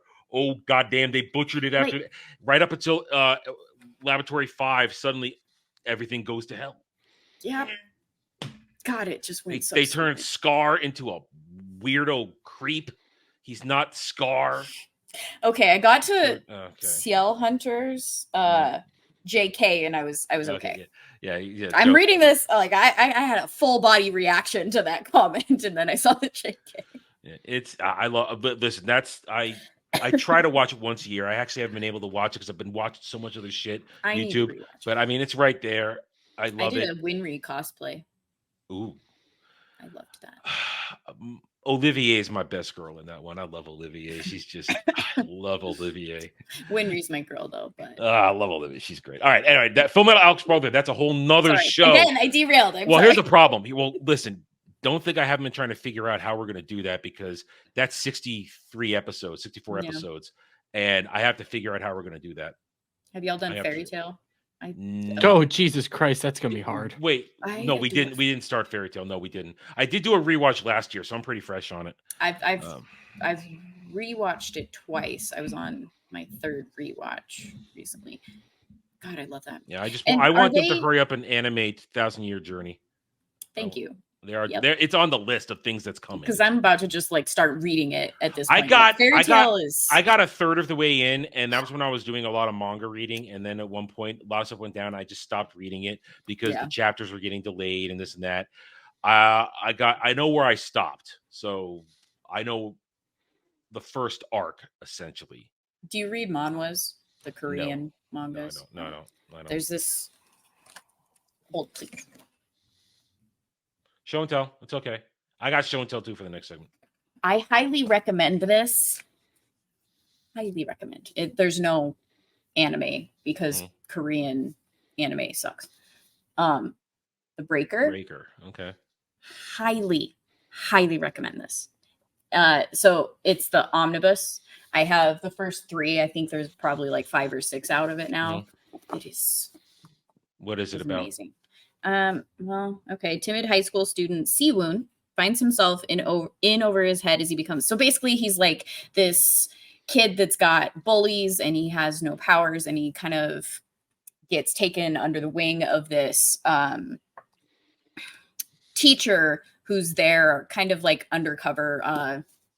Let's say witness protection type of reasons for him being at the school, and he's not a traditional teacher, and the kid has this determination in him, but no skills or powers behind it, and keeps almost dying, and the teacher essentially takes him under his wing to teach him because he recognizes in the kid himself, and so essentially gives him powers and teaches him about those powers. He doesn't really give the powers, but it's I got it. good. Terrible, awful explanation. I'm really bad at explaining things, but that's the gist of it. And he just gets better and better and better, and it's just so good.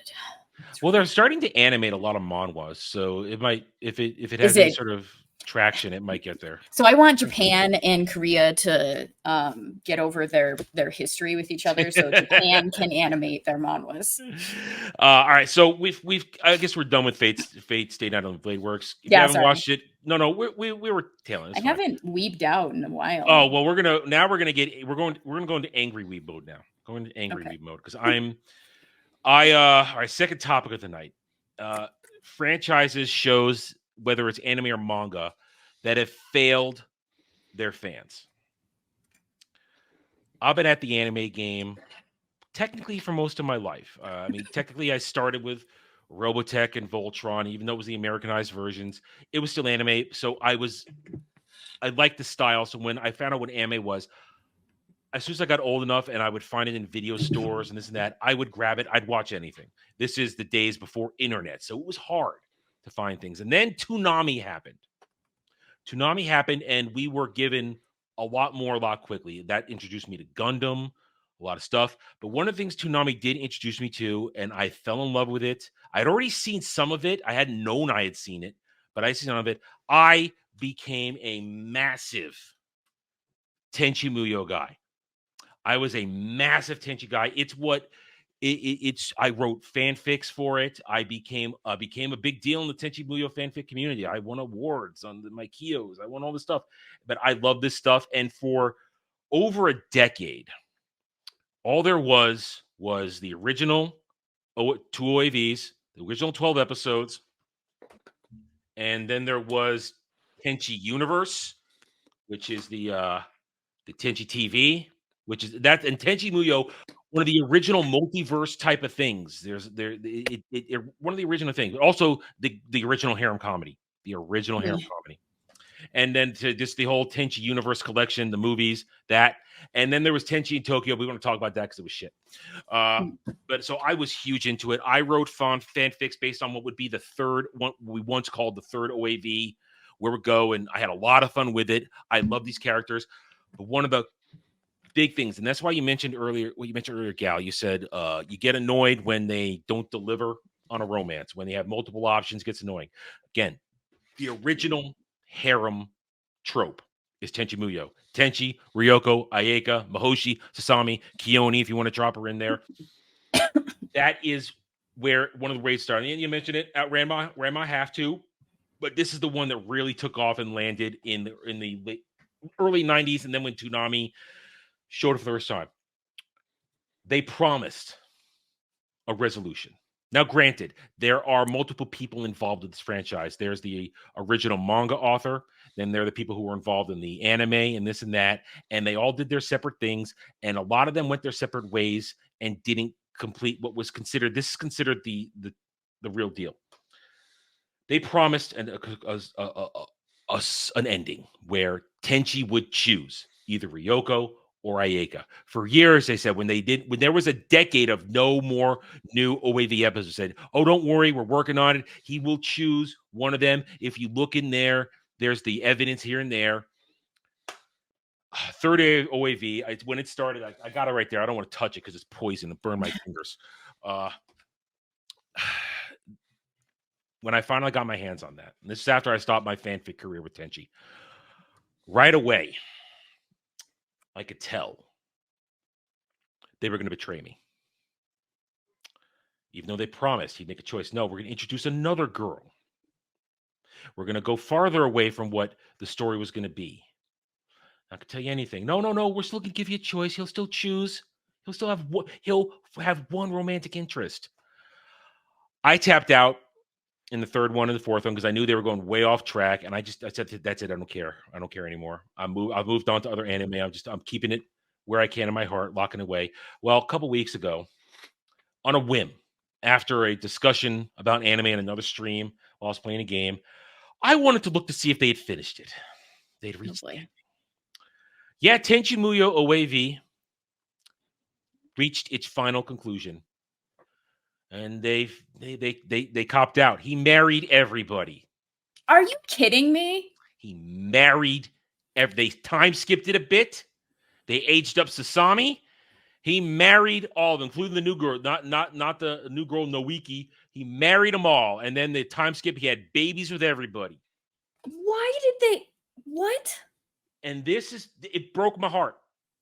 I'm a Ryoko guy.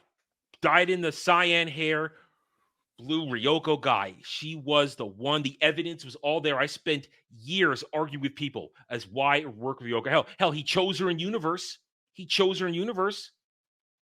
Tenchi, right here, Tenchi Forever.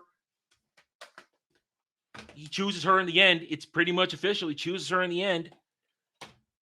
But no, in OAV where it really matters, no, they cop out, married everybody, and my heart was broken. And so I'm so terrible. It's been forever since I've seen Tenchi Muyo. I haven't seen all of it, so I don't remember pretty much any of it. I remember the characters and how they look. That pisses me off. Like I don't need to watch it. Like they betrayed their fan base. They said for years he will make a choice. It was based on the premise he's going to choose Ryoko or Ayeka. Mihoshi doesn't count. She's a ditz with giant tits, and we love her for that, but she doesn't count. Sasami, for the most part, she's a little girl. They never age her up. There's not enough of a time skip for her to be a choice. Didn't matter. Kioni, if you bring her in, she was never interested in getting into that Tenchi Peen. But Ryoko and Ayeka, it was just who's he going to choose? And we were betrayed. And I'm sick. And this has happened in a lot of things. A lot of franchises do that. But this is something where they said it had to happen. They said they were going to give us a choice, and they didn't do it. And it hurts. This is something that hurts me because I devoted, let's see, I devoted a decade of writing this stuff of my life. Yes, it was just practice. It wasn't meant to do anything but show my love and affection for these characters, tell a new story. And I took it away from where this anyway. That's why I could take those concepts and I can transplant them to my own ideas and my own stories, which I'm going to do. I was just rereading them a few months ago when I had this moment and I had this thought, and it was just heartbreaking to see that this is where it ended up, because this franchise is pretty much dead now. It's dead. And I am glad that they made the multiverse work, because I will always have. I'll have universe. Well, my brother always says got universe, which is still pure. It's still pure. My brother says there's another anime that's set in the Tenchi Muyo universe. War Geminar. It's OAV. I looked it up. It's OAV. It's the same time as OAV, and I want nothing to do with it. I want nothing to do with it once I learn that. It's poison. It's fruit from the poisonous tree. It's just more branching out of his Tenchi's family and this and that, and the Galaxy Police spinoff. Don't care about that because that's OAV too. All I will ever watch from now on, when I get the itch too much, I will watch Universe. I'll watch Universe, 25 episodes and 2 movies. I mean, Dermy, have you encountered something like this where you were promised something and it reached the end and you were betrayed? Because I was betrayed. The 2 examples I could come up with, one, me and you watched it kind of together. Witch of Mercury, obviously. That still hurts, and that's just a betrayal of Gundam fans in general. Promised a Gundam show, and we got a high school CW drama where everybody was gay together at the end. Yeah. But I'd say the other one that actually did hurt, and I still don't know the reason behind it, was a manga I read over the summer. It was a brand new manga. It was called Do Retry. Really cool concept and everything. Okay. It was set after World War II. It was all about a young boy who was a father of a boxer who his father went off to the war and everything, never came back. Basically, everything went to shit. His sister was dying because they were homeless kids at that time. And he enters the Yakuza's underground boxing tournaments. Okay. And it's this wide world that they're starting to build up and everything, and all sorts of cool little concepts that they're doing. Like, I think you told me about this. Yeah. And yeah, just done. Yeah. Just in a snap of a finger, they finished it. And it's like building up. I'll use Naruto as an example. Building up Naruto, introducing like all the different Hokage, all the different of villages and everything like that. And then before you get introduced to all the different villages, the whole thing gets wrapped up in by. Naruto got too big for its britches. But that I never it's finished kind of Naruto either. well, And I then I have. learned what the end was. I'm like, I don't need to Well, finish what- it. I'm more using Naruto as an example of this was a vibrant world. You could use Bleach Yeah. for an example, Berserk for an example, any of those like massive worlds with all sorts of cool concepts and everything like that worked into it. They were building that with Do Retry. They had I think it was 7 or 8 super powerful boxers that they were like they show this panel of like you only know one of them and the rest of them are all like shadow clad. Classic and nobody's, shadow image. You don't know who they are. yeah, you don't know who they are. You know, there's this huge world, different Yakuza clans and everything, introducing their own boxers and stuff. And then they immediately jump to, hey, let's go get your dad, because guess what? He's been alive this whole time. He's no longer this happy-go-lucky guy like you are, and you have to box your father to bring him back. And he wins. He gets his father back, and then they're just like, yeah, it's done. Yeah, here's the epilogue chapter. So instead of going through all these tournaments and challenges and this and that, nope. Yeah. That's bullshit. Yeah. That's bullshit. That was total bullshit, and it really did hurt because I was like, this could be the next big thing. Because it was such a cool concept. I mean, I see the hurt, but at least it was brief. So that was like a Band-Aid tear off because it was so brief. You could probably get over quickly, I think, because they didn't drag you on for years. They didn't drag me on for years, and you're right, it was so quick. But it's me looking at this like, you guys could have done so much with this, and it really does suck to see this because this was appointment reading. That moment that chapter came out, Really? I read it. Yeah, that's how enthralled I was. There was some really cool things. Like, also, it was kind of ridiculous. One of the characters, he had during the Blitzkrieg on Japan and everything, he and his little sister got trapped under a bunch of rubble. So he used one of his arms to dig out, and I think it was his left arm was massive on this little kid. It was like an adult arm, and he had this ability to dislocate his shoulders to extend his reach and everything and pull back. Like, you had weird stuff like that going on in this world. You had a guy who was so terrified of what happened in the war that he would put drugs in himself and then go ape shit in the boxing ring, kind of wild berserk kind of animal, and just constantly beat up. And then you saw when he's going up against his father, his father's not even trying, and with one punch, he's blowing apart this ring that they built. And it's like, you have characters like this, really cool things that, it's ridiculous, but I want to continue going on. I want to see who are these 7 guys? Who are these 7 top tier fighters? Let's do this. I want to see what all these people are capable of. No, we don't get to see that. We just hop to the very end. And it turns out at the very end, instead of sticking with the Yakuza, it's a happy ending. Everybody gets out of the thing. Your main character is not a boxing champion. He quits boxing, and then you follow his grandson years later who wants to be a cobbler.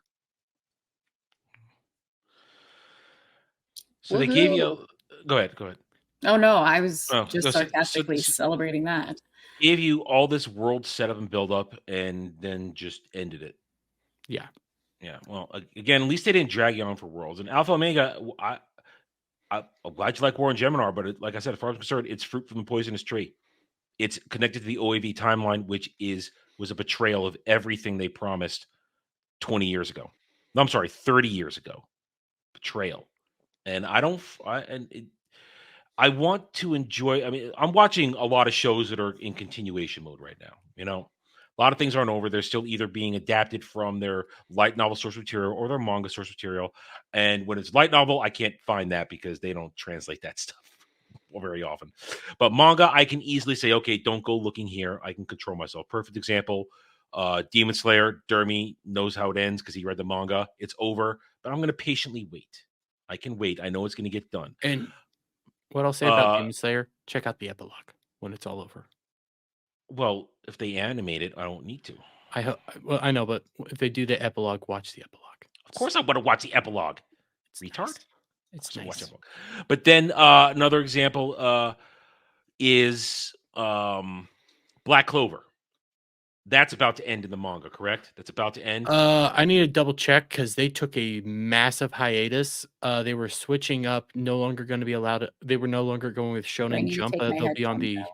No, Well, I'm not not no. gonna I'm not gonna spoil say any anything. details. I'm not gonna say any details. Okay. But I mean, Not gonna I've only tell seen up to anything. where the anime ended. I don't know what happens after the anime ended. I They haven't even are- gotten that far. I've gotten distracted. Oh, I won't say They anything. are in the final arc. Not going to tell you guys anything. Yeah, I'll beat you. up. I have my own theories. It sucks that I can't talk to anybody about it because it's so fucking cool what's going Yeah. on. That's one of those things I want to see animated. I don't want to read it. I want to see it. So, and they Mm-hmm. have to bring it back. It's too popular for them not to read it. They're finishing up the final Yeah. chapters here soon. So then I suspect, and they just did a movie, which is not canonical. I know that. The movie's And- pretty good, and But it's not you're canonical. right. It's not canonical. canon. I'm not going to waste my time then. I'm not going to waste my time then. Because it's probably dropped in before the time skip. So, It's during the time skip. yeah, then I don't care. It doesn't. It's what a movie It's- does. It doesn't affect Yeah. anything. Mhm. It's separate. Although it's it doesn't make sense. wasting that's your the biggest time problem. until they finish Yeah. the. Yeah. So I'm sure they're going to go, but that's an example of you hope they don't betray you in the end. Mhm. And that's an ongoing thing. Watching Overlord, I hope I don't get betrayed there. I hope I don't get betrayed in a whole lot of things because we're weebs. We are we when we find these shows, these series, if it's something really good, especially if it has either close to an ending or most of it done, we keep rewatching this shit over and over and over again, where we know these scenes and the characters. Even though we've seen a million times, we're waiting for these scenes to come back around. We're waiting for these moments to happen because we love it. I was waiting for every single scene that I remember from Unlimited Blade Works to happen because I wanted to see it happen again because I enjoy it. Think about how Berserk fans feel right now. Berserk fans are finally getting those final chapters, those final moments, and if that falls apart, I was going to bring that up. They have a decent cop out of, well, the original creator died, but I think not it'll so still much hurt. because he told everybody what was supposed to happen. See, at think if least they have that. There was an Mm-hmm. anime that only has one season. I cannot for the life of me remember the name of it, but it was Describe it to so me. I good. might know it. I can't. Michael, do you remember what anime that was? He's probably not watching anymore. 'Cause there's a lot of those out there. The one and done's like, wait, why They didn't I had get like more? spirit magic powers, but the Kaze no Stigma. Yes! All right, let me look that up. I might know it. I might not I know it love by you. its. I might not know it from that, but I might know it from a translation. Reset the cripple. Don't help your sister. yes, Make help her your struggle. sister. No, make her struggle. Bro. Okay, I don't know this one, but it looks like. I I knew feel like he'd I've know heard it, too. this. All right, I haven't seen this one. It looks So like good. another one that did. Okay, another one that It looks like another one that did let me down, but I haven't seen this one. Oh, I have seen this one. It was so good, but the freaking I have seen this Mangaka one. I remember died. that. Oh, so author died. yeah. That's everybody's worried about with Hunter x Hunter, is that the author is always on death's door, so they keep delaying it, and they've been stuck on the goddamn whale for 6-7 years now. So always wondering. I would say that. Well, that's one of the sad parts about mangaka, is that they're always on death's door because they work so freaking hard. Yep. Like, I was gonna make that comment too. I don't remember if it Hey, was Oda Sensei is alive and kicking. well, that's because Oda Sensei started doing the smart thing and getting other people to draw for him, but he made the story. Yeah. One of the things about, I think it was the Berserk mangaka, that he ended up squinting so much that he actually went almost blind in one of his eyes. Like he hurt his iris. Jeez. It was either the Berserk mangaka, whose name is escaping me right now, or it was Toriyami, who was doing Dragon Ball Z. Don't get me There's one of started on those Dragon two. Ball Z. That's like an ultimate betrayal. They should have just ended it after. I don't even want to say the Buu saga. It should have been I love the ended Buu as the saga. Cell saga. I fucking hate love the Boo. boo. I'm not opening this door right now. I'm not opening this door. That's a battle royale for another time. They ruined Gohan. Like, they set Gohan up to be, from the very beginning of Dragon Ball Z, like, super powerful, and they just kept focusing on Goku. Like, literally. Listen, I He was just understand a little everybody's kid. complaints. Sorry, But I know you I wanted to love not open Boo. this door. I love Boo. Super sucks. I like Super. I don't even want to bother with it. I Even like though Super. it doesn't super Hey. get rid of GT. Yeah. Yes. Well, some Like, people are trying I to. appreciated that a lot. Some people are trying to argue that GT is still going to happen. No, GT is trash. Super Saiyan 4. Super Saiyan 4 is one of the worst transformations ever. I'll fight you on that one, but yes, Ugly. GT cannot happen anymore. It does not make logical sense considering what they are doing. Super does decanonize GT. On top of that, one of their arguments was that GT must exist in one of the deleted universes. No, that's not how that works. No, There's only one parallel universe that is similar to yours. Every other universe is basically different, and you got to see the parallel universe. I always said GT was not because Toriyama didn't create it. They made it without him. They forced, yeah. They made it without him. So I hate Super Saiyan 4. It's not even, they didn't even call it Super Saiyan 4 in GT. They didn't even call that. The world called it Super Saiyan 4. It's not even officially Super Saiyan 4. Listen, I like Super Saiyan 4 Gogeta. You just want Gogeta to manhandle you. Yeah, I like Gogeta. I want them to stop fucking around and making Goku the savior of every fucking thing, and then just casting Vegeta aside. Like, they have such a good redemption arc for Vegeta, and then they just always fuck with him, and it pisses me off. Ultra Ego's pretty cool. Listen, Cloud, I agree with you. I like GT too. All I know is that I like my battle ups, my power cries, and my battle cries and power ups. I love my battle. Even Alpha Omega's along with us. Super Saiyan 4 was decent. He said no. Better than Pink Monkey. What do you mean Pink Monkey? I don't know. Yeah, I don't even know what Pink Monkey is. I mean, talk about Super Saiyan Pink, which isn't even really a Saiyan. It's the dude possessing Goku's body during Super. That and Gogeta beat the crap out of him anyway. That's Super Saiyan Rose. Rose, yeah. I mean, but he just Rose. That's probably. I mean, that sounds like Pink Monkey to me. So. Yeah, but Super Saiyan Blue Gogeta beat the crap out of him. So yeah, because Gogeta is the best. Yes, he is. Gogeta is better than Vegeta. The moment they canonized Gogeta, I was happy. Yeah, because he was not canon for years. Fusion Ha. All right. All right. So, Gal, just to back on top, do you have anything that you felt betrayed by? Honestly, I'm lucky in that. Mainly, like, he friggin' vets everything for me, so I don't need to invest my time because he molded me in his image. My brother is the he in this. Like, I actually have more experience of being satisfied from animes versus. Oh, I've got plenty of satisfaction. It's just it's just Tenchi, and there have been several over the years that just betray you. Yeah. In the final moments with their concepts, they abandon what they promised you, and knowing how Bleach ends is a betrayal to me because Rukia, like, it does not make sense that he is so devoted to Rukia for those, like, that entire arc, and everything that he does to save her is just, because we're friends and I'm a cool dude. That's essentially how I see it, and it pisses me off. He owes her a life debt. That's why. There's so much more than a life debt owing. No, it's such bullshit. He breaks his back, falls over backwards just to save that one little woman, and everything that he does and goes through to do that is so much more than, you're just a friend. Listen, I think we can agree with Gal in spirit, solely because there's another anime that we've talked about a fuck ton on this show, Attack on Titan, that I think really did betray us all. I never watched that, so good for you. Betray me. I have zero interest in it. So. It's just it's not here. Listen, we spent our time dumping on it, and I don't want to go into it again because if we're going to do it again, we have to have somebody on who can defend it. I don't want it to be a one-side dump fest right now. Wouldn't that be like a Lofty thing? Yeah, I mean, because doesn't he defend it? Yeah. Yeah. I would rather have a discussion with Mark the Cyborg or just had his name, Weebs and Waifus. Ivan. Ivan. I would rather have a discussion with Ivan or Mark the Cyborg on it. I think either one of them would give us a decent argument and a decent counterpoint, other than just yelling at us.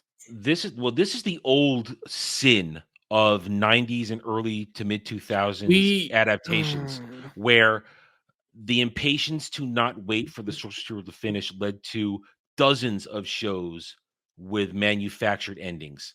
And that is a crime that has been rectified in the past decade. Now, the Japanese market has discovered that fans are perfectly happy to wait to have things completed in their proper fashion.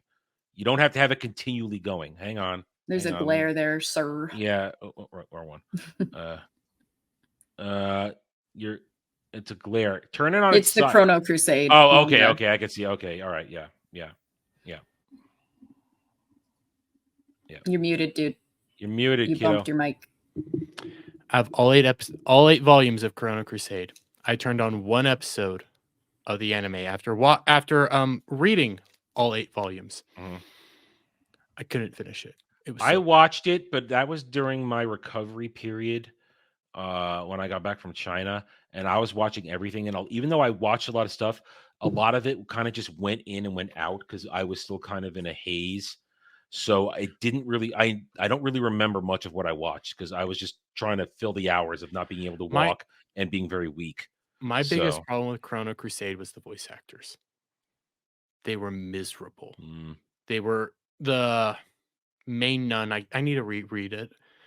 I haven't read it for a while, but the main nun had a shrill, unlikable voice, and then the main guy character had the most another just high-pitched, annoying ass voice, and it's like I don't like you. I don't like either of you. You're not the versions that I've read all this time. You're nothing that I enjoy about this. So fuck off.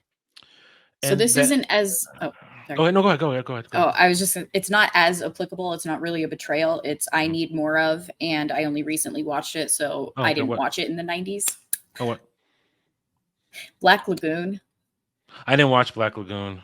It wasn't my not a type of genre. It's not your style. Yeah. Okay. Mercenary.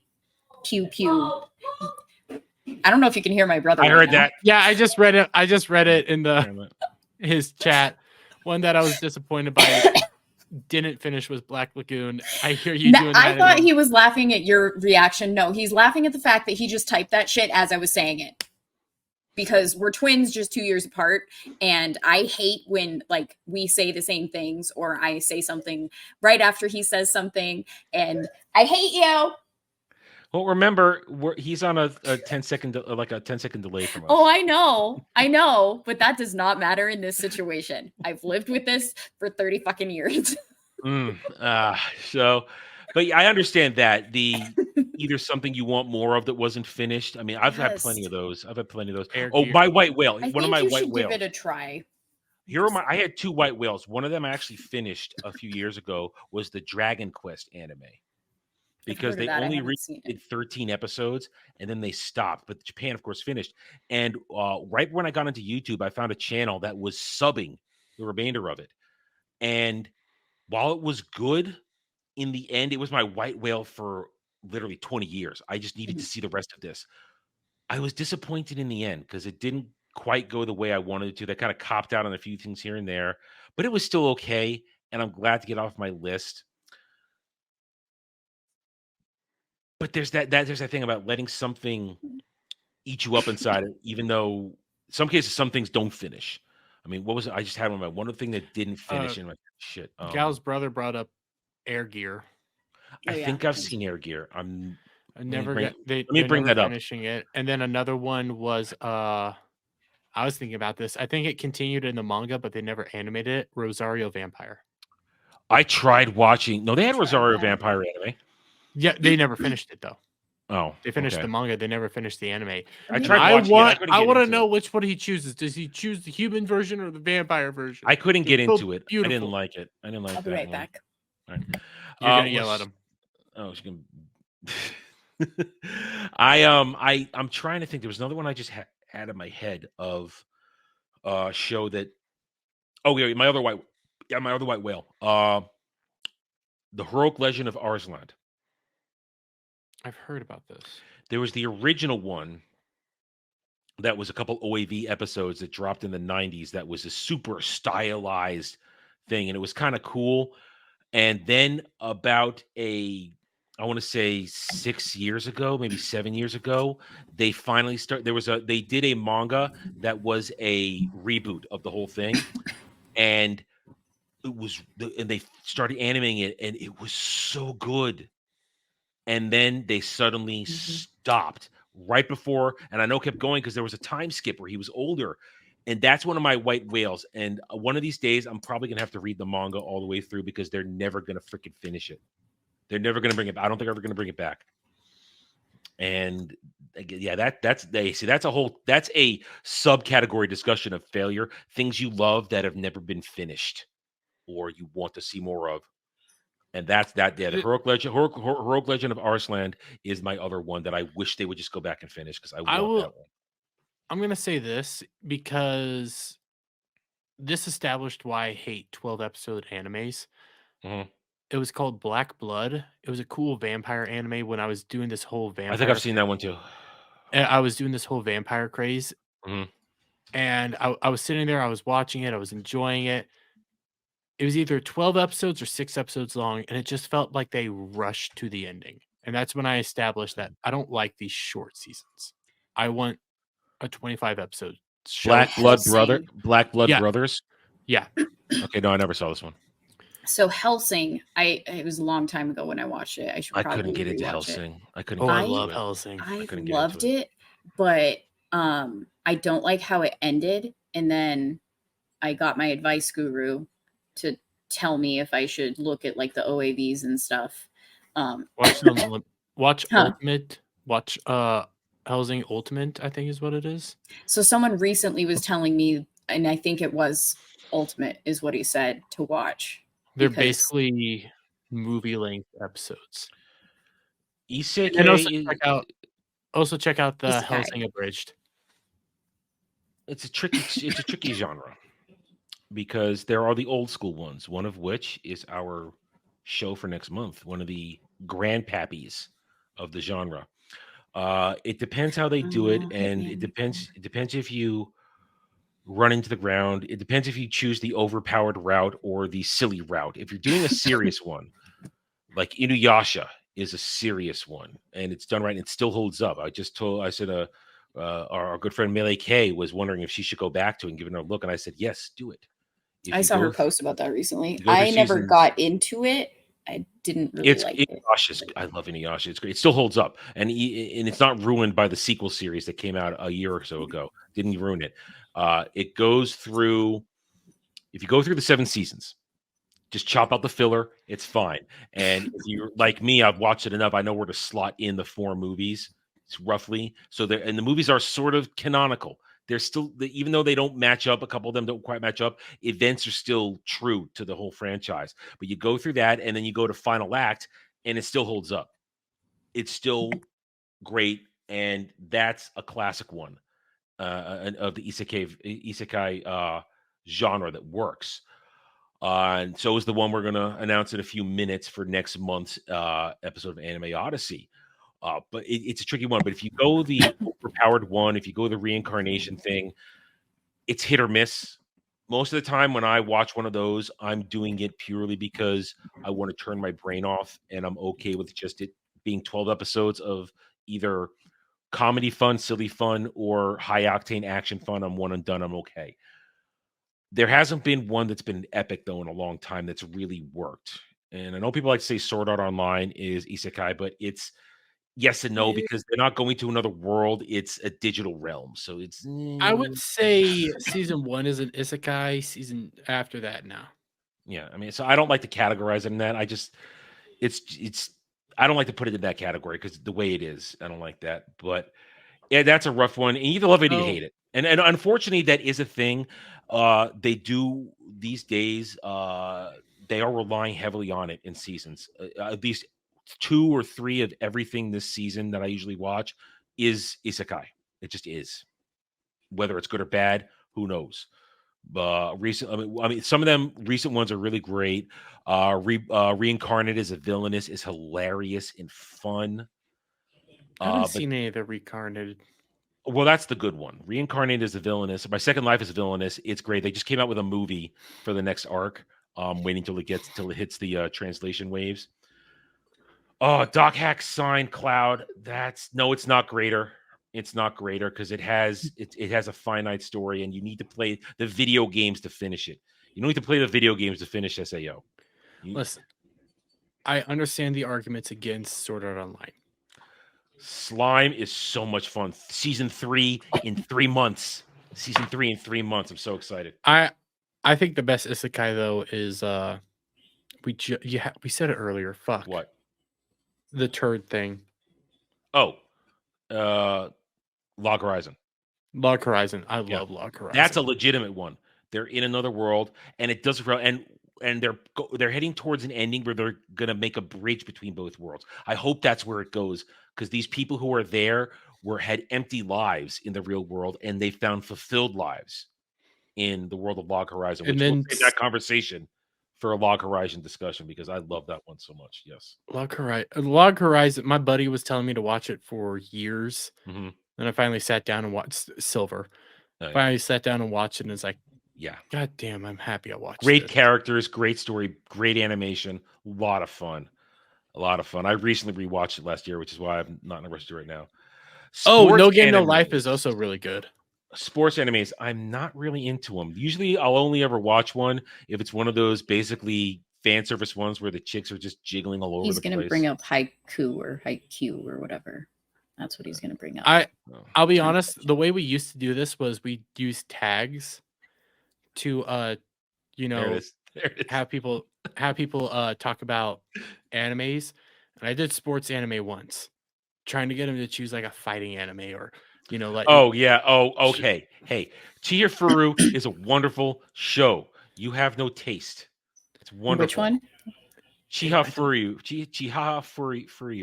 It's basically a Japanese game where they read these haiku poems, these epic poems, and they have to finish them. And it's about the characters. It's really lovely story. It's a lovely story. There's 3 seasons. Anime, and I don't. It's not slice of life. It's not slice of life. It's just it's romance a little bit. It's a little romance, a little bit competition. And 3 seasons, and then the manga had finished just when I was finished watching it. So it has a complete story. You got to go to the manga to finish it. But it was wonderful, heartwarming. My plan was to try to get. You wanted to watch Baki. Fuck. I say it every fucking. I want to watch Baki. I want to have you watch like Ragnarok, Record of Ragnarok. I want to have you watch Kengan Ashura. Any of those things, because they're not great stories, but they're fun to watch people just beat the shit out of each other. Yeah, the one where the chicks had to knock each other off of rafts or inner tubes with their asses and tits. That's sports anime. Oh no. Anyway, but yeah, it's sports anime are rough. I generally don't watch them. What's hilarious is I love sports, but I'm not really a sports anime person. He's been wanting me to watch Haikyuu forever. Listen, there's some sports anime that we just have to admit it's hentai for women, because they're gay love stories that women just fall in love with for some. I can't. Reason. What is that? Swim? No. No, the ice skating one. Oh, free. No, there's a swimming one. That's free. That's the. I don't understand it. We were at NandasCon, the anime convention in Denver, and it was we were in the AMV competition, not competition. Like we were watching the AMVs and like you vote on them before they outlawed them. And Free came up, and the amount of screaming women. It's porn it's gay love porn for women. The same thing with that fucking basketball one that was popular there for a while. They have this weird, like. Well, it's not like there's not naked dudes all over anime all the time. I mean, but it's different. I don't understand. They were gay for each other in it. I never watched Free. They heavily imply in like both yaoi. It's that yaoi stuff. They heavily imply in both Free, and then I can never remember the basketball one, but it was another one that they heavily imply, like the yaoi stuff. That I've never girls understood just- that. Like, I gay dudes do not turn me on. I don't understand women who get turned That's a on by weird gay thing. dudes. Yeah, I don't weird. understand gay dudes. Period. I barely understand Well- Dermy. So I don't understand them either. What are you talking about? Did you see? So This is weird. getting off topic, but did you see the one that I think Cloud sent to our freaking DM room the other day? No, I don't look The- at Cloud stuff. No, long ass nails, weird sounds. It was no. Oh, that dude. Oh God, the chewing of the gum. I didn't even listen to What? it. I didn't turn the volume on or anything. Yeah, I The don't. way he no. was chewing in the video, I was just like, I can hear that without the volume on, and I want to punch you in the face. All I in saw Minecraft. was the ghetto girl nails on a guy. And I was Mm. like, Okay. Stop. This is we're way off. Yeah. Sorry. We're tangenting to weeb So shit. back to I'm not. anime because We're not going to good, Cloud's nice naughty things. corner. You know what? Okay? Let's talk about anime. Let me. We're pull up almost done. some- We're over 2 hours in. We got to wrap this up. We could keep going, but we went down. We did what I wanted to do. We did the topics. We went down the tangent hole, random weeb shit. I love it, and we'll continue next month. Dermy, who's our guest for next month? Next month, I reached out to a relatively larger anime YouTuber. Brandon, the anime guy, will be joining us. Actually, Yeah. All right. And next month we are watching a classic, which he actually I learned hasn't watched.